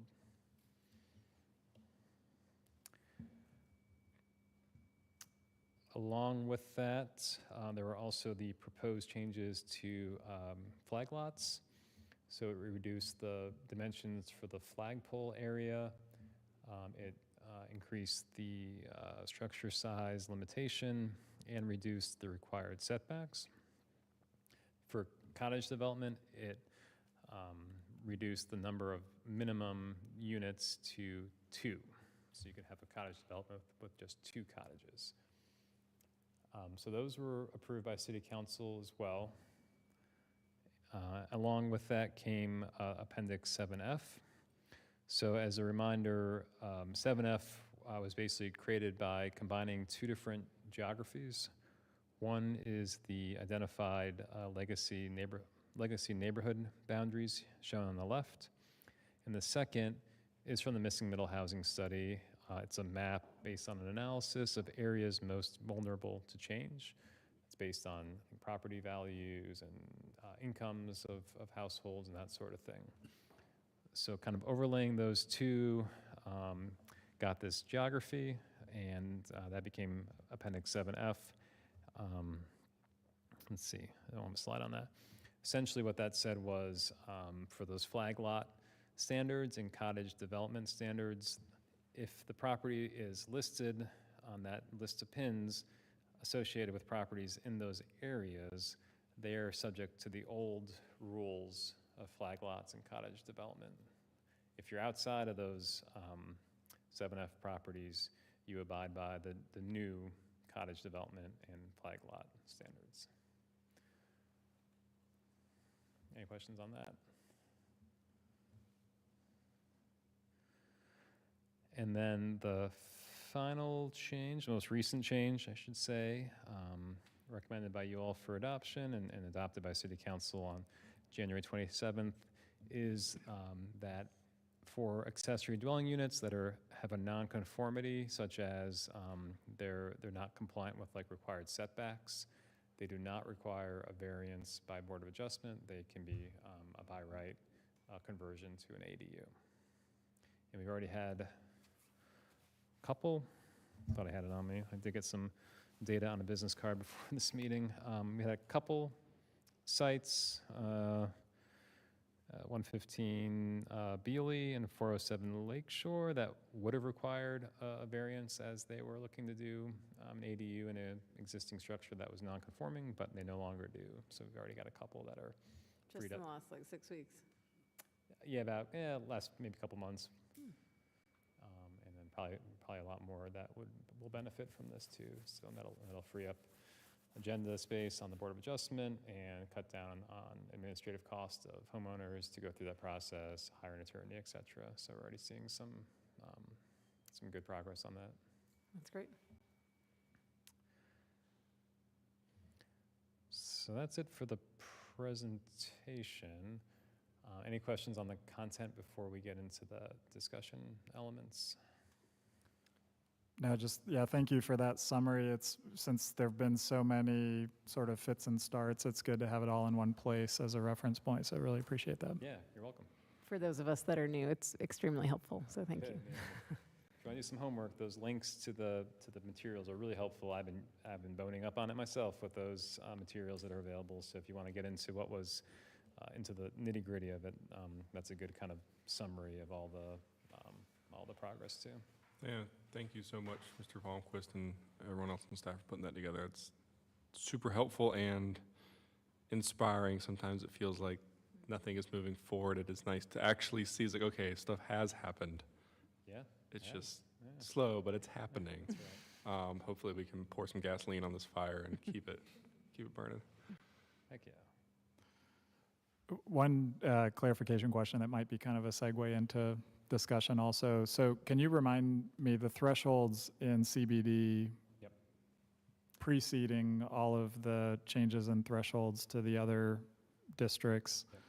Our level 3 is still 100,000 square feet for residential. That was previously and still is. Yes, that's correct. And but CBD does benefit for affordable housing projects that have higher thresholds. I think it's a difference of 50,000 square feet since they were already at that 100,000 baseline.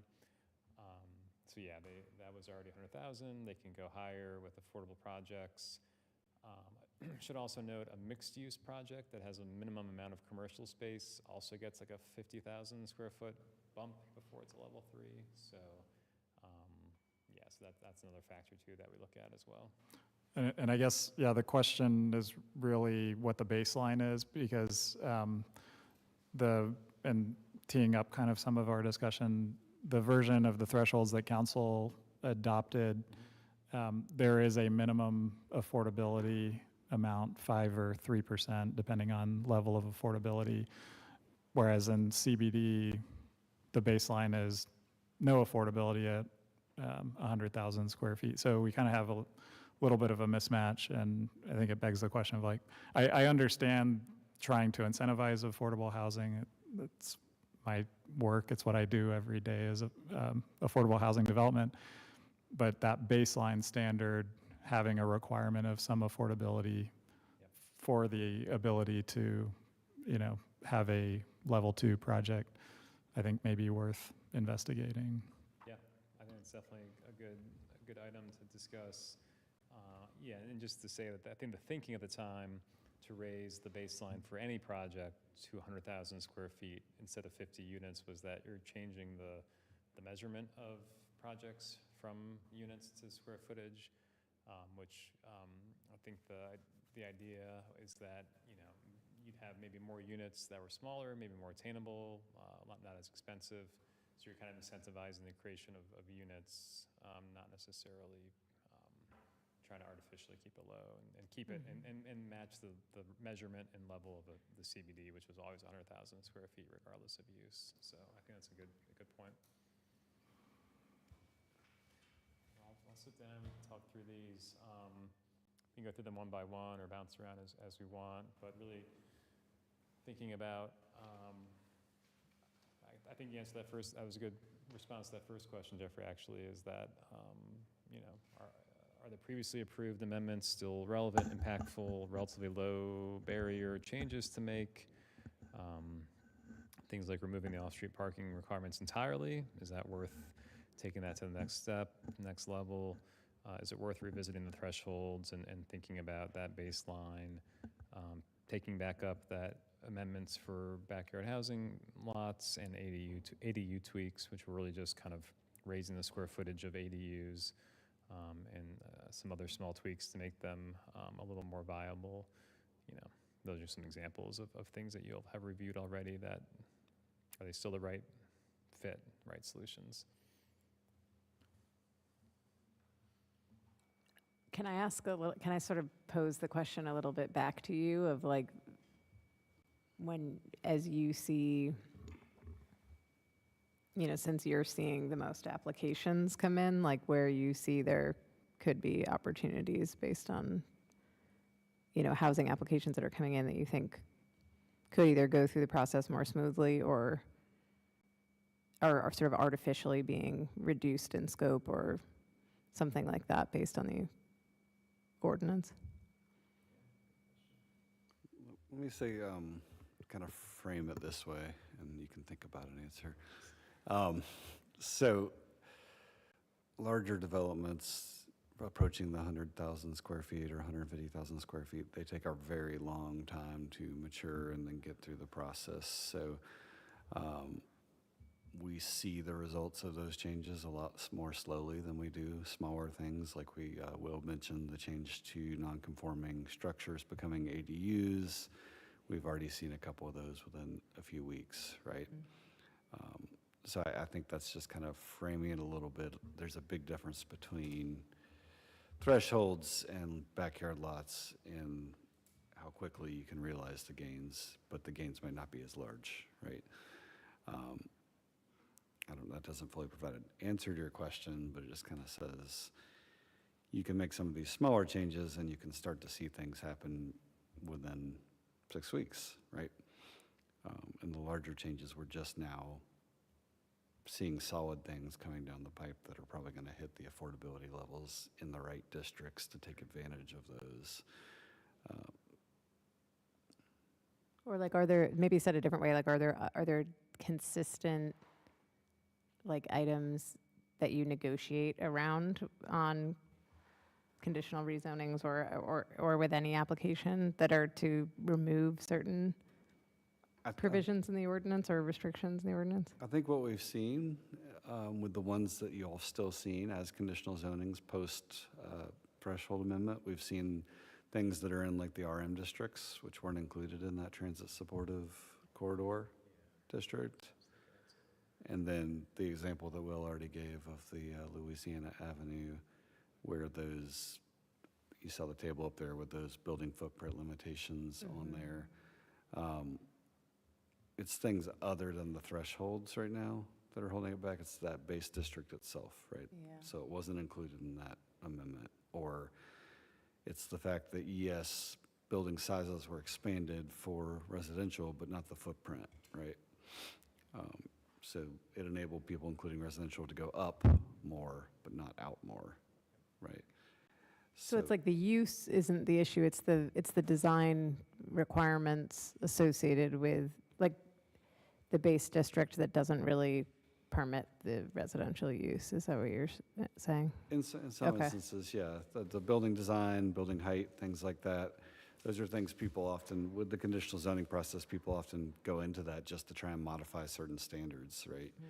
You might see one that, and once they're in there, once they have the hood open, they'll modify more standards. They're like, oh, we're already going through this process, so now let's ask to get our sidewalk down from 10 feet to 8 feet or whatever. Obviously, there's something driving that, making their project pencil or whatever they're doing. But there's usually one primary driver, right? A primary driver used to really be identifiable as that 49 unit threshold, right?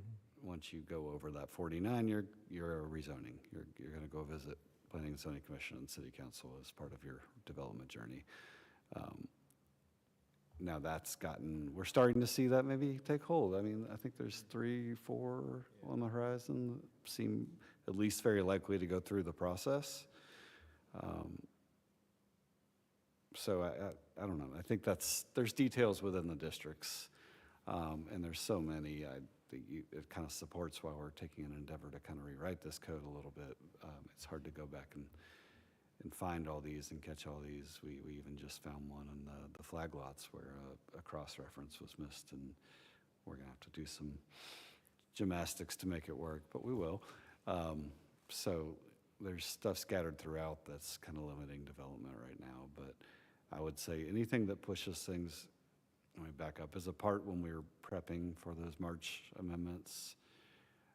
Actually, like the last thing I did before Helene was held a focus group with housing developers to talk about what's holding you back. And the biggest thing was the conditional zoning process. So I'll reiterate that because some y'all were on the commission at the time, y'all weren't. That's what we heard the most of. It adds uncertainty, it adds time, and adds cost, and makes financing a project more difficult.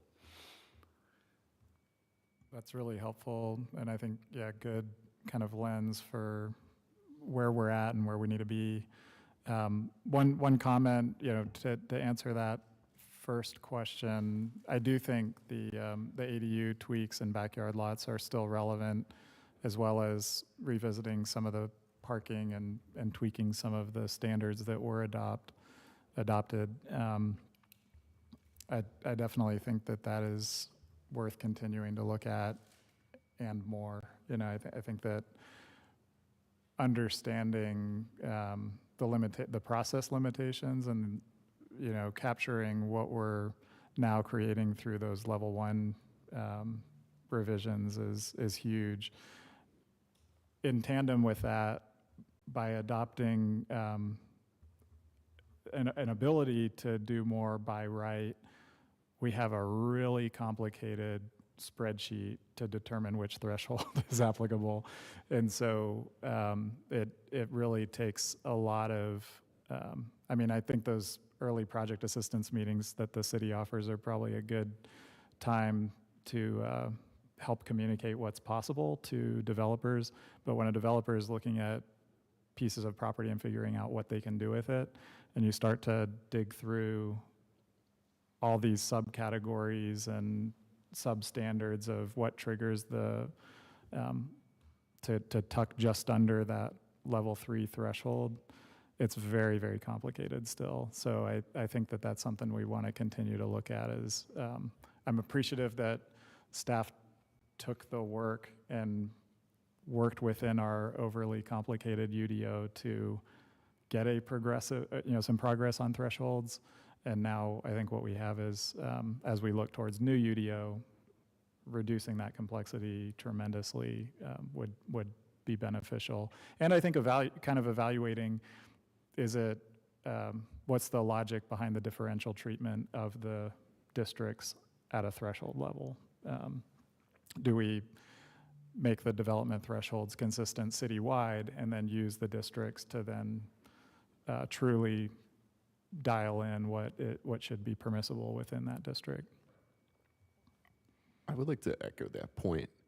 I think my reaction to I'm in support of the ADU tweaks in the backyard lots, and then also very much in support of removing off-street parking requirements. But that was my reaction as well. Is that, but the ADU, the backyard lot's much more so, but very technocratic, very complicated. And then I think that there are a number of cities that provide, I think, a slightly more elegant, more simple, I think, a lower hanging fruit option, which would be like, more by right. Or I think using Houston as a model, they've had if we're expanding the definition of what missing middle housing is, if Houston's minimum lot size is like 1,400 square feet, and it's been that way since the 90s. And so because of how the state requires certain building code standards, there's just been an explosion of single family housing, but it's all been on 1,400 square feet. And so I think if my thought would be I would like to consider minimizing the square footage, minimizing or reforming or rethinking the way that lot widths and then setbacks are being implemented, which are all things that we can do within the existing zoning districts. We wouldn't have to change any of the boundaries of where any of that's existing.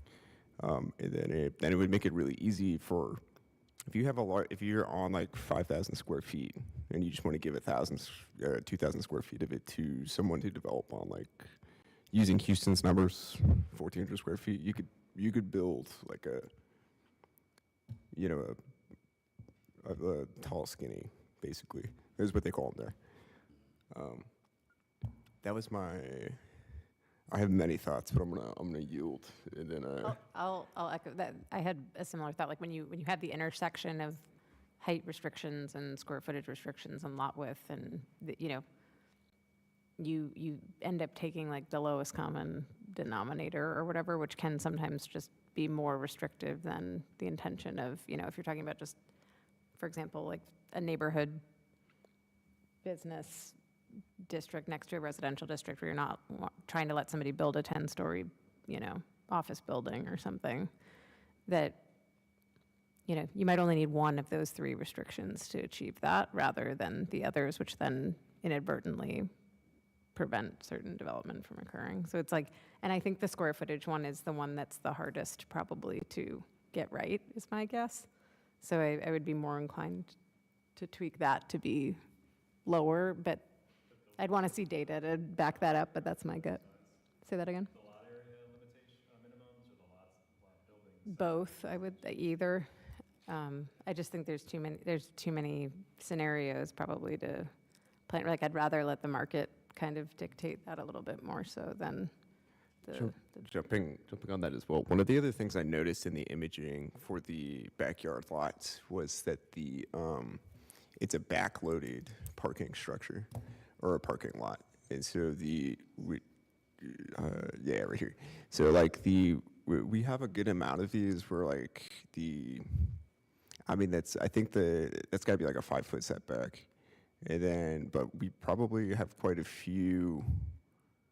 I don't know the numbers off the top of my head, but we have a lot of houses that have a driveway that's got the parking part of the house is like in the front, which would make this like kind of difficult to produce in a lot of like suburban styled like houses. So one other thing I would kind of like to bring up is that a lot of cities will do like setback maximums. So it would be like a 5-foot max, so that, and then you can have different requirements. And this would be a larger thing in the UDO, but you would, and then Pomona, California does this, where they have, I believe it's like the Fireland. They've built out their code so that basically they're forcing developers to build alleys. But there's other tricks and stuff that you can do to get this outcome where there's like a driveway, but then all of the parking just can't be within it can't be that close. And then it allows you, which I think is another maybe thing that would make backyard lots kind of difficult. Because like if somebody's living in the back house, they're not going to park their car in your garage. Yeah. On the same kind of discussion about square footages, I feel like the flagpole lots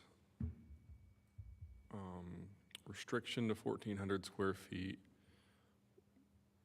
was kind of limiting. And I also feel like the limiting of 1,000 square feet to the backyard lots is limiting. But I understand the wanting to put guardrails because the legacy neighborhoods and other neighborhoods in general don't want a giant 3-story house behind a normal house. However, my counter argument is there's a lot of very deep lots in there. Like a backyard lot can be 5,000 square feet, 10,000. I mean, like sliding scale, like, X amount of acres equals X amount of square footage allowed. Because, I mean, some of these backyard lots, they're going to be as big as the parent lot almost.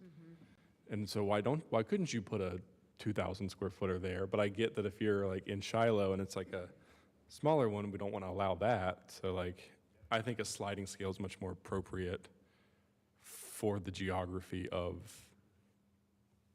the lots that I actually see on a daily basis. And I feel like, and we also, I'm a little worried that people who already owned flag lots before this happened just suddenly went, had their building square footage cut down to a limit that was like not there before. So we did suddenly erase those people who wanted to build a full home on a flag lot. Were we downzoned them? Yes. Well, they still could do a flag lot.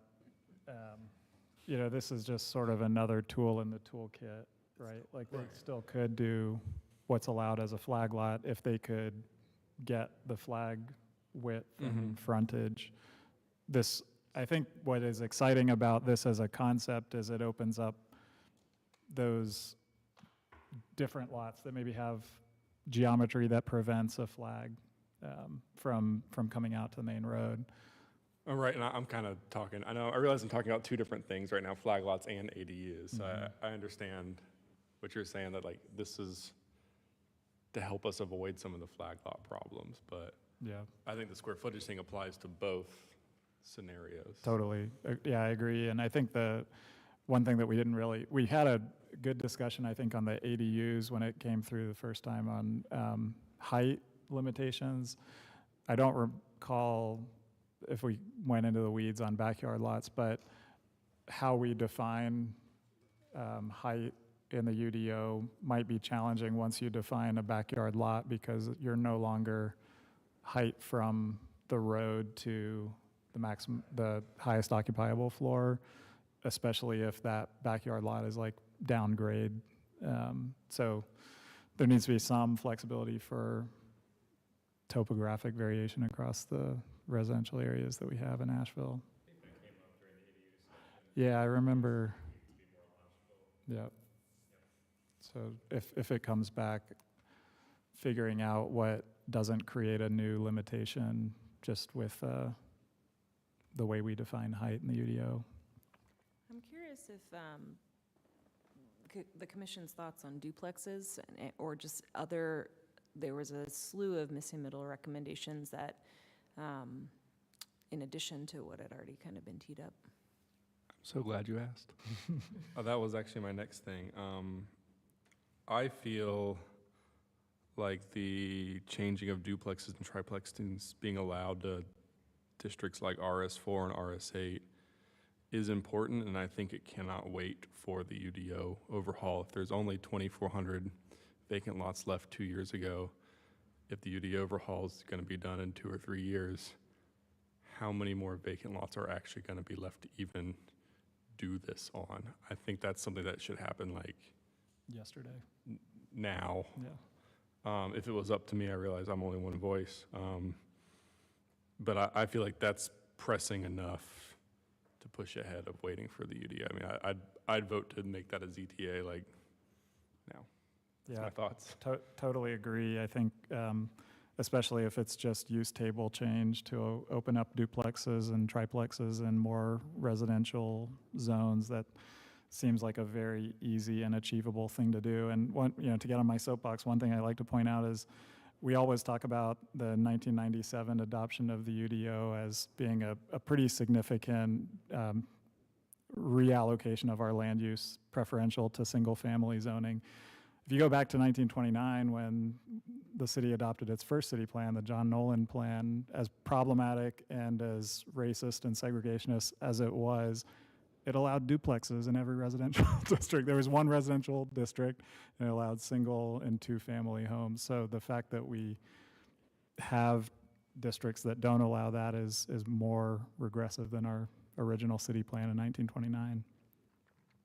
And you're probably all aware the county recently added duplexes to all its residential districts. Yep. So So yeah, I think, and builders are even now being creative about how they can build two-family homes as an attached ADU. So why not codify it within our, more conventionally understood definition as a duplex and just allow it? Thanks for the question. Yeah, I would absolutely be supportive of that too. I do wonder to the extent, that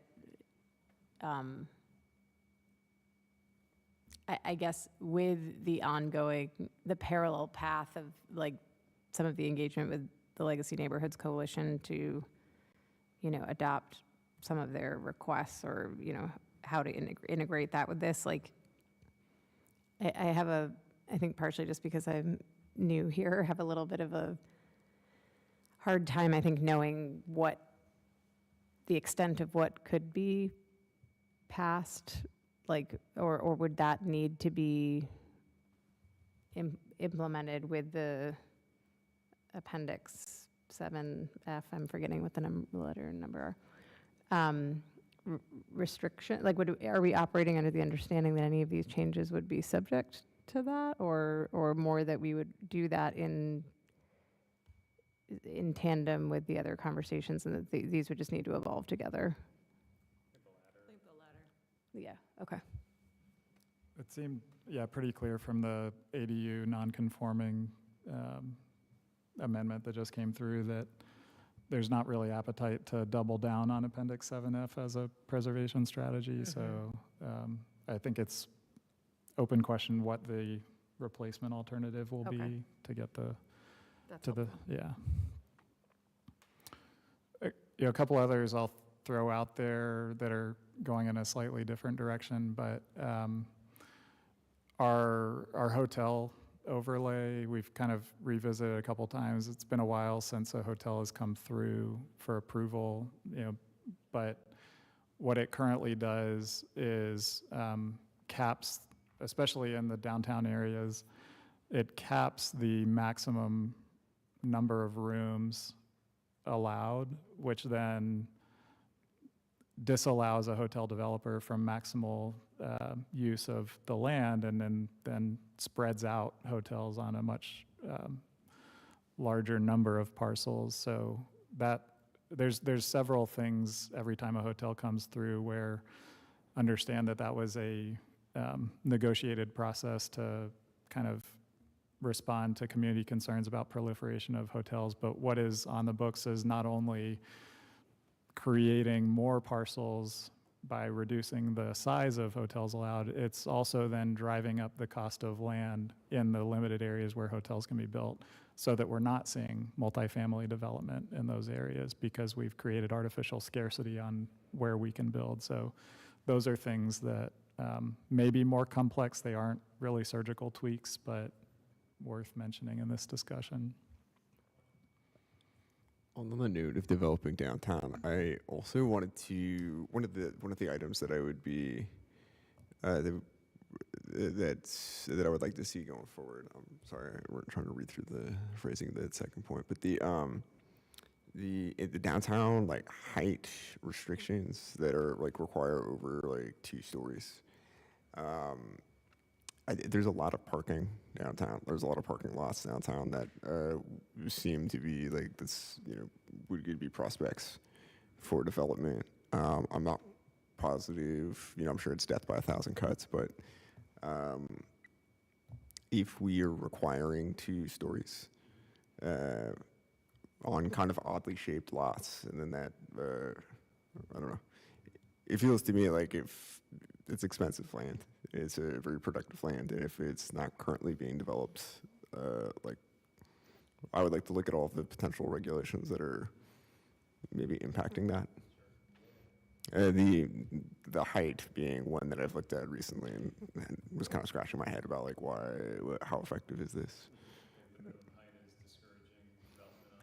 It would be potentially, I don't know.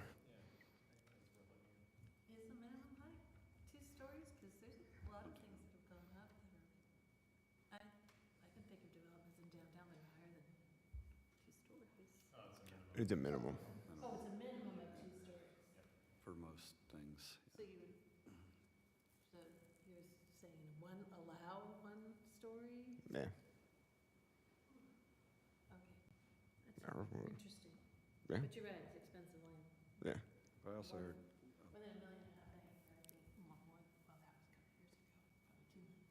I just have to imagine that, land that expensive, like what, like, how is being a parking lot the most like productive use of it, I think I heard you say kind of take a look at regulations that could be creating that situation or helping that Yeah. situation of these underutilized parcels, yeah. There's also requirements for taller buildings if you're over 75 feet.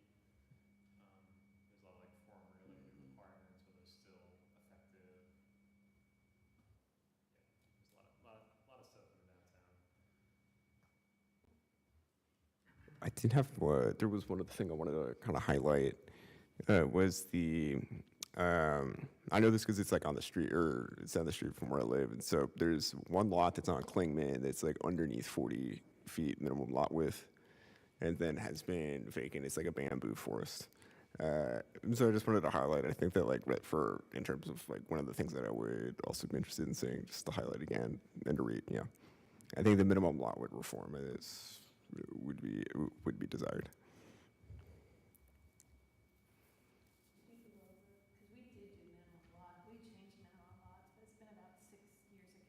I think we changed the area, the minimum lot areas to allow for a little bit more flexibility, but the width, Pushback from, that was more like North Asheville. yeah. Because we changed requirements for on-street and off-street parking, but that was a while ago, but I remember that being, at the time, a big deal. But probably needs more. I think, yeah, we talked about citywide parking, reduce the minimum to 0, especially with ADUs. Right now, you have to have a dedicated space to build an ADU, and off-street. That was flagged in the missing middle housing report as something that's a potential barrier to ADU development. So it was included in the suite of ADU reforms that are awaiting a council agenda, but just wanted to highlight that one.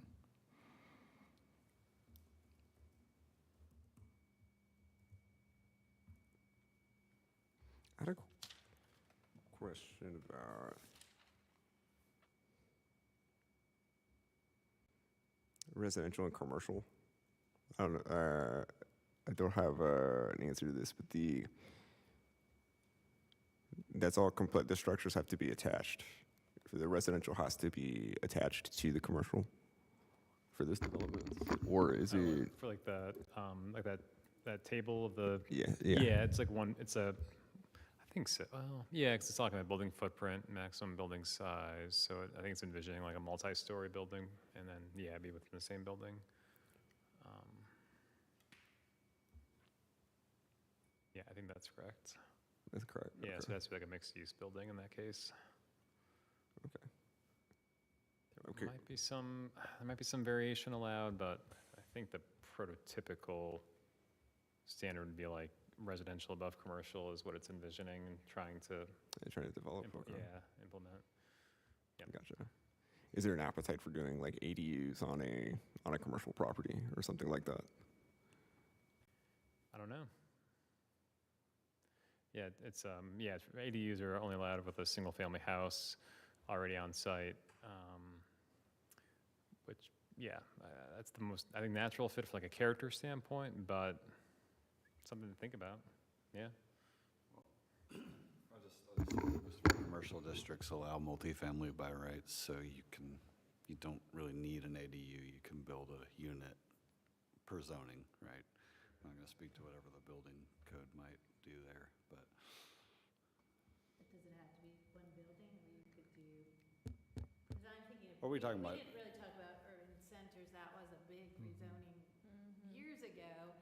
It hasn't resulted in what we hoped, which was taking, old shopping centers and encouraging them to be redeveloped with maybe smaller retail, but you could have more of the retail space or commercial space if you did build some housing. And it just hasn't gone anywhere, but sometimes that's why your questions are good. Like, what have you done, and you thought you'd get these results, and then you didn't get these results. So I don't know if that's what you were talking about, but that would have been a concept where they wouldn't have to put the housing on top of the grocery store, but they wouldn't have had to put the housing on top of the grocery store, but one of their out parcels could have had a little apartment building, and then they could have built more commercial than was allowed. And then it also encouraged smaller retail as well within that development, instead of just big box. Yeah. Well, and I guess the scenario I'm also thinking of is that if you had a large lot with a large parking lot, and then if you wanted to subdivide part of the parking lot and develop like up with a separated, like multifamily development. Then I have like, you could do like a Dallas donut and like have like the parking inside, so you don't lose any of the parking. But it would be detached from the commercial, which is why I was thinking maybe that would be, Right. if that was like language we maybe wanted to. You might think want to about look at what's there for urban centers and see if that is the idea, even though it hasn't come really to fruition. It was for bigger commercial lots, so. While we're on urban centers, this is probably more for UDO update stuff, but I am increasingly hearing neighborhood concerns about Tunnel Road and just the decline from individual experience, but then also big picture, like that is a dying corridor. And so when we're thinking about the UDO updates, Town Centers was trying to give it a revitalization strategy and a housing strategy, and it hasn't come to fruition. But I think that's just like, for all of us nerds, like a great afternoon Googling exercise. Like, okay, if urban centers in our context didn't really pan out the way we wanted, what are some broader redevelopment strategies that might come to fruition? Because it's a problem already. And it's a problem for tax base, but it's also a problem for quality of life and community. And that's such a big opportunity for housing and other stuff too. And I know that urban centers has come up a lot with this group. I guess the best way to say that is that for a property redeveloped, the owner of the property has to want to redevelop it. And that's what I'll say about urban centers mostly. Another, kind of separate issue is, and I don't know that this would address Tunnel Road, but as we move towards an appetite towards more form-based districts, it seems like every time we kind of modernize and update, we're migrating towards form-based, which I think is good in aspiration and intent. And then I think where our current form districts have struggled is when we get too prescriptive on the elements. And one example is in the RAD form district, I think it's neighborhood transition, doesn't exactly require ground floor commercial, but through opening and fenestration and access standards effectively does. And so the wire, which was built, has residential on the ground floor through stoops, which would not have been allowed in the RAD form-based neighborhood transition district, but was allowed because it was a predecessor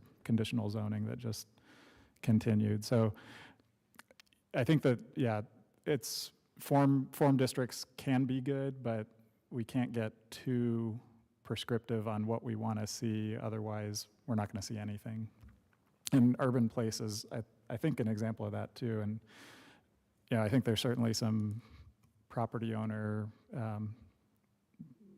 lack of interest in redevelopment, but also what they'd have to redevelop to maybe more than just the vision. It's like the exact standard of how we expect to see it, which may preclude it from being redeveloped. I've been talking a lot. Oh, no. I've been talking a lot this meeting, but this will be my last thing. On the note of the being too prescriptive, there was that one item in the land use table that, sorry, not in the presentation. I was just looking up there. We have a couple of different housing typologies that are specifically called out, like cottages and like townhomes. And then which I personally think is like is quite prescriptive. I've seen other cities, Durham being like an example, where they basically just give you, like, you can hear the number of units you can get based on the amount of lot you've got. And then they just, regulate that way. And I think that's like something that could be easy, that we wouldn't have to do a whole lot of changing to just, in Durham's case, it's like, I think it's in their new code, it's like and this is very ambitious. It's like every 625 square feet you get on the lot, you get 1 unit. So if you've got like 5,000 square feet, you would get, 625 times, whatever. Other places I know in Tigard, I think it's Tigard, Oregon.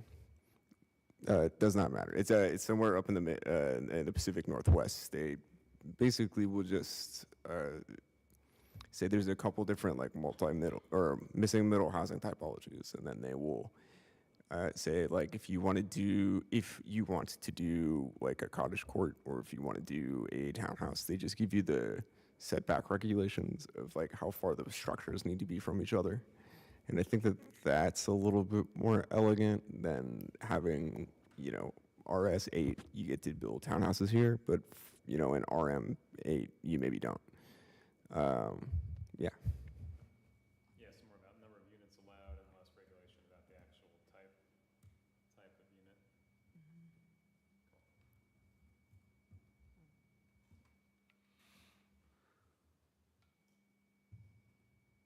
I was just going to say form-based. On form-based, that's another example. You've had several rezonings. To rezone out of the form-based, but form-based was supposed to be, that's really, that's easy to do. And I don't think, so it's good to look at the things that didn't materialize. And I always think about the cottage lots and flag lots, because this raised that whole concern of, boy, we're going to have all this development, and this is why we have the 7F. But I don't think the data is showing, and maybe it's what you're saying, Mr. Faircloth, is that the limitation on what was unit size. But I thought there were enough. It just seemed like everybody said if you just narrow the flag width and the number of flag lots are permitted, you're going to get that development. And I think we've had one cottage development in the areas that are permitted, and there's still a lot of areas where that would be permitted. Did you guys have that data? Yeah, we're working on getting it together in a format that's decipherable, but in general, what you're saying is correct. We've seen very little activity on that front. I think Will may say this, the largest impact we've seen is from the level 1 threshold changes, with a dramatic reduction in burdensome site compliance for very small projects. So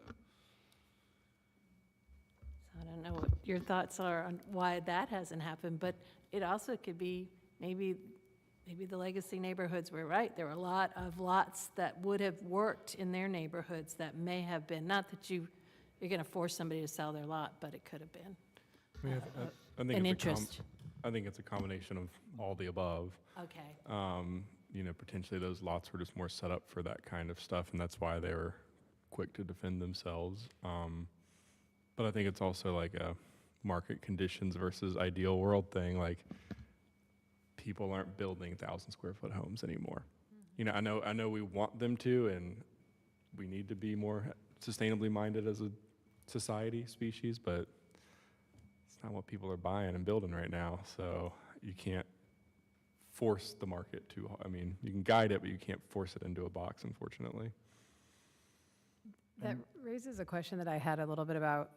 Like, I know the missing middle housing study, I wanted to look back at this before this meeting and I didn't have time, but references some of the challenges with like getting financing for these kinds of developments, like that it's harder to get capital to build a duplex or townhomes than it is to build a larger apartment building. So I think, I don't know how we can necessarily answer this question very easily, but I think certainly for the broader UDO update, I think it would be really helpful to understand where we have the ability to make the most impact with regard to that limitation. There's a little bit here of just like, what's the most easy to implement, and what's the thing that's going to change the most number of parcels, for example, but I think what's the thing that is most like, what specific adjustments or what specific recommendations in that study have the most potential to, get capital to be created or to meet, market demands in Asheville.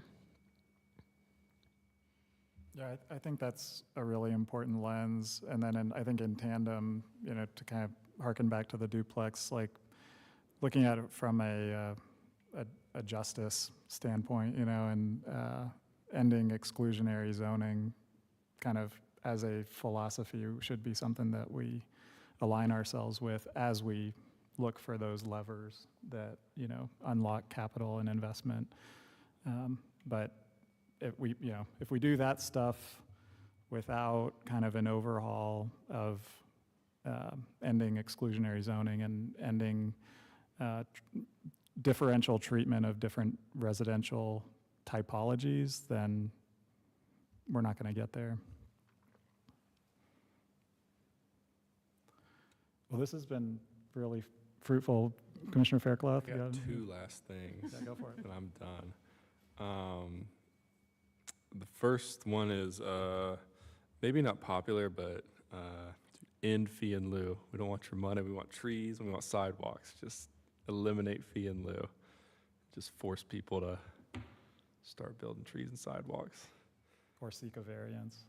Yeah, I think that's. Or seek a variance. I think that's a good, I mean. I just feel like Understanding where fee in lieu can't be redeployed. I mean, the tree fee in lieu, I think, is stuck right now and something that has been a subject of, you know, continual revisiting. But yeah, I agree. It's like if we are charging it, we should be able to redeploy it. And so if we can't, then what's the purpose? I mean, I understand like the Hall Creek sidewalk projects going on and stuff happens, but I'm of the opinion I'd rather see a patchwork start being built little by little than wait for a giant project every few years.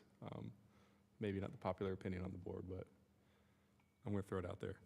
The second thing, and I know we don't usually do this, Chair, but like we have a member of the public here. Do you think he might want to say anything?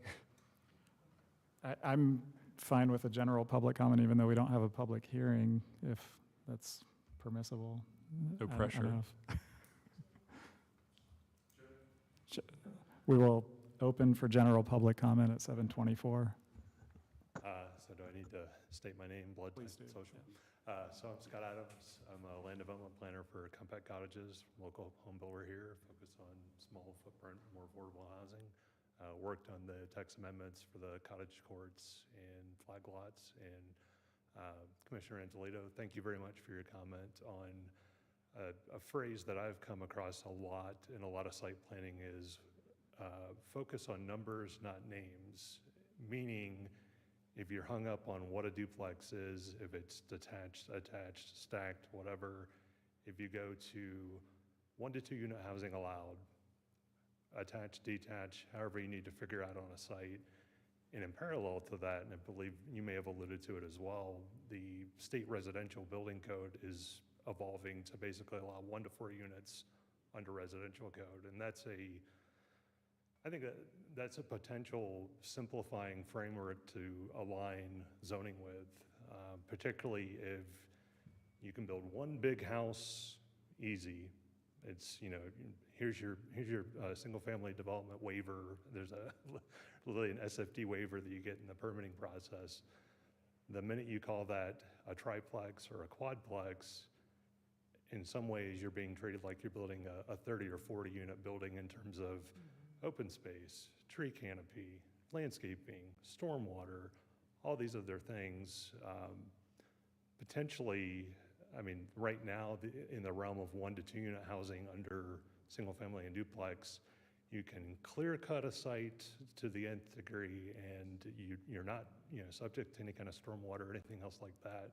So something I've actually sort of teased through in my mind and is, I'd have to really go into, you know, the state law on, you know, 1 to 2 unit housing, but essentially bringing up standards for 1 to 2 unit housing, potentially lowering it or calibrating it for 1 to 4 unit housing.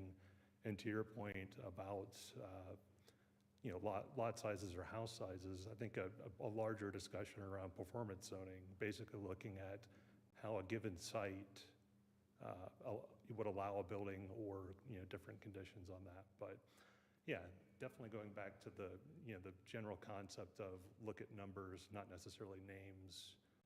To your point, you know, Houston, the detached row house, which is kind of a jumbo shrimp bit of phrasing. You know, Durham has detached row homes, and they've got way too many names for the same types of housing, this is detached, this is not attached.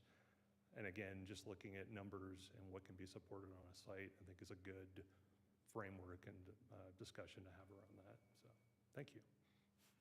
Thank you. Thank for your you. comment. Anyone else from the public wish to speak? Seeing none, we'll close public comment at 7:28.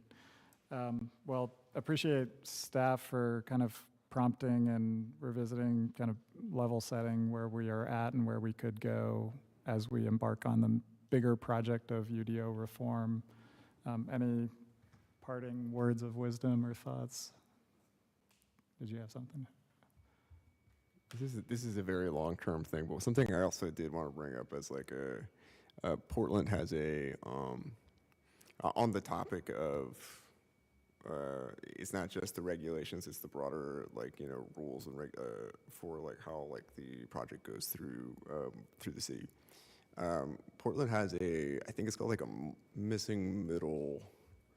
I can't remember the name. It's basically like an ad hoc unit where they help shepherd projects through and like identify like laws and to identify things that are getting in the way of missing middle housing getting developed. For example, access points. I believe once you get it was for quadplexes. And then the rules that were in place were that you had to have like 4 different access points to utilities or like 4 different driveways. And so there were things that this team within their government was looking at was just like, how do we start solidifying all of these other rules so that we can start like proliferating quadplexes and things like that. I apologize. I wish I had a little bit more information about the specifics of what this group was called, but it just came to my mind. Thank you. Any last comments? I'd like to ask Ms. Ashley about the difference between a work group and a subcommittee and give some examples of that. I'll only need about 2 hours. I'll take a motion to explain adjourn. That will take us to 10 o'clock. We have reached the conclusion of our agenda. Our next regular meeting of the Planning and Zoning Commission is, no joke, April 1st. So we'll see you back here then. I'll take a motion to adjourn. I think you have the authority. All right, we're adjourned.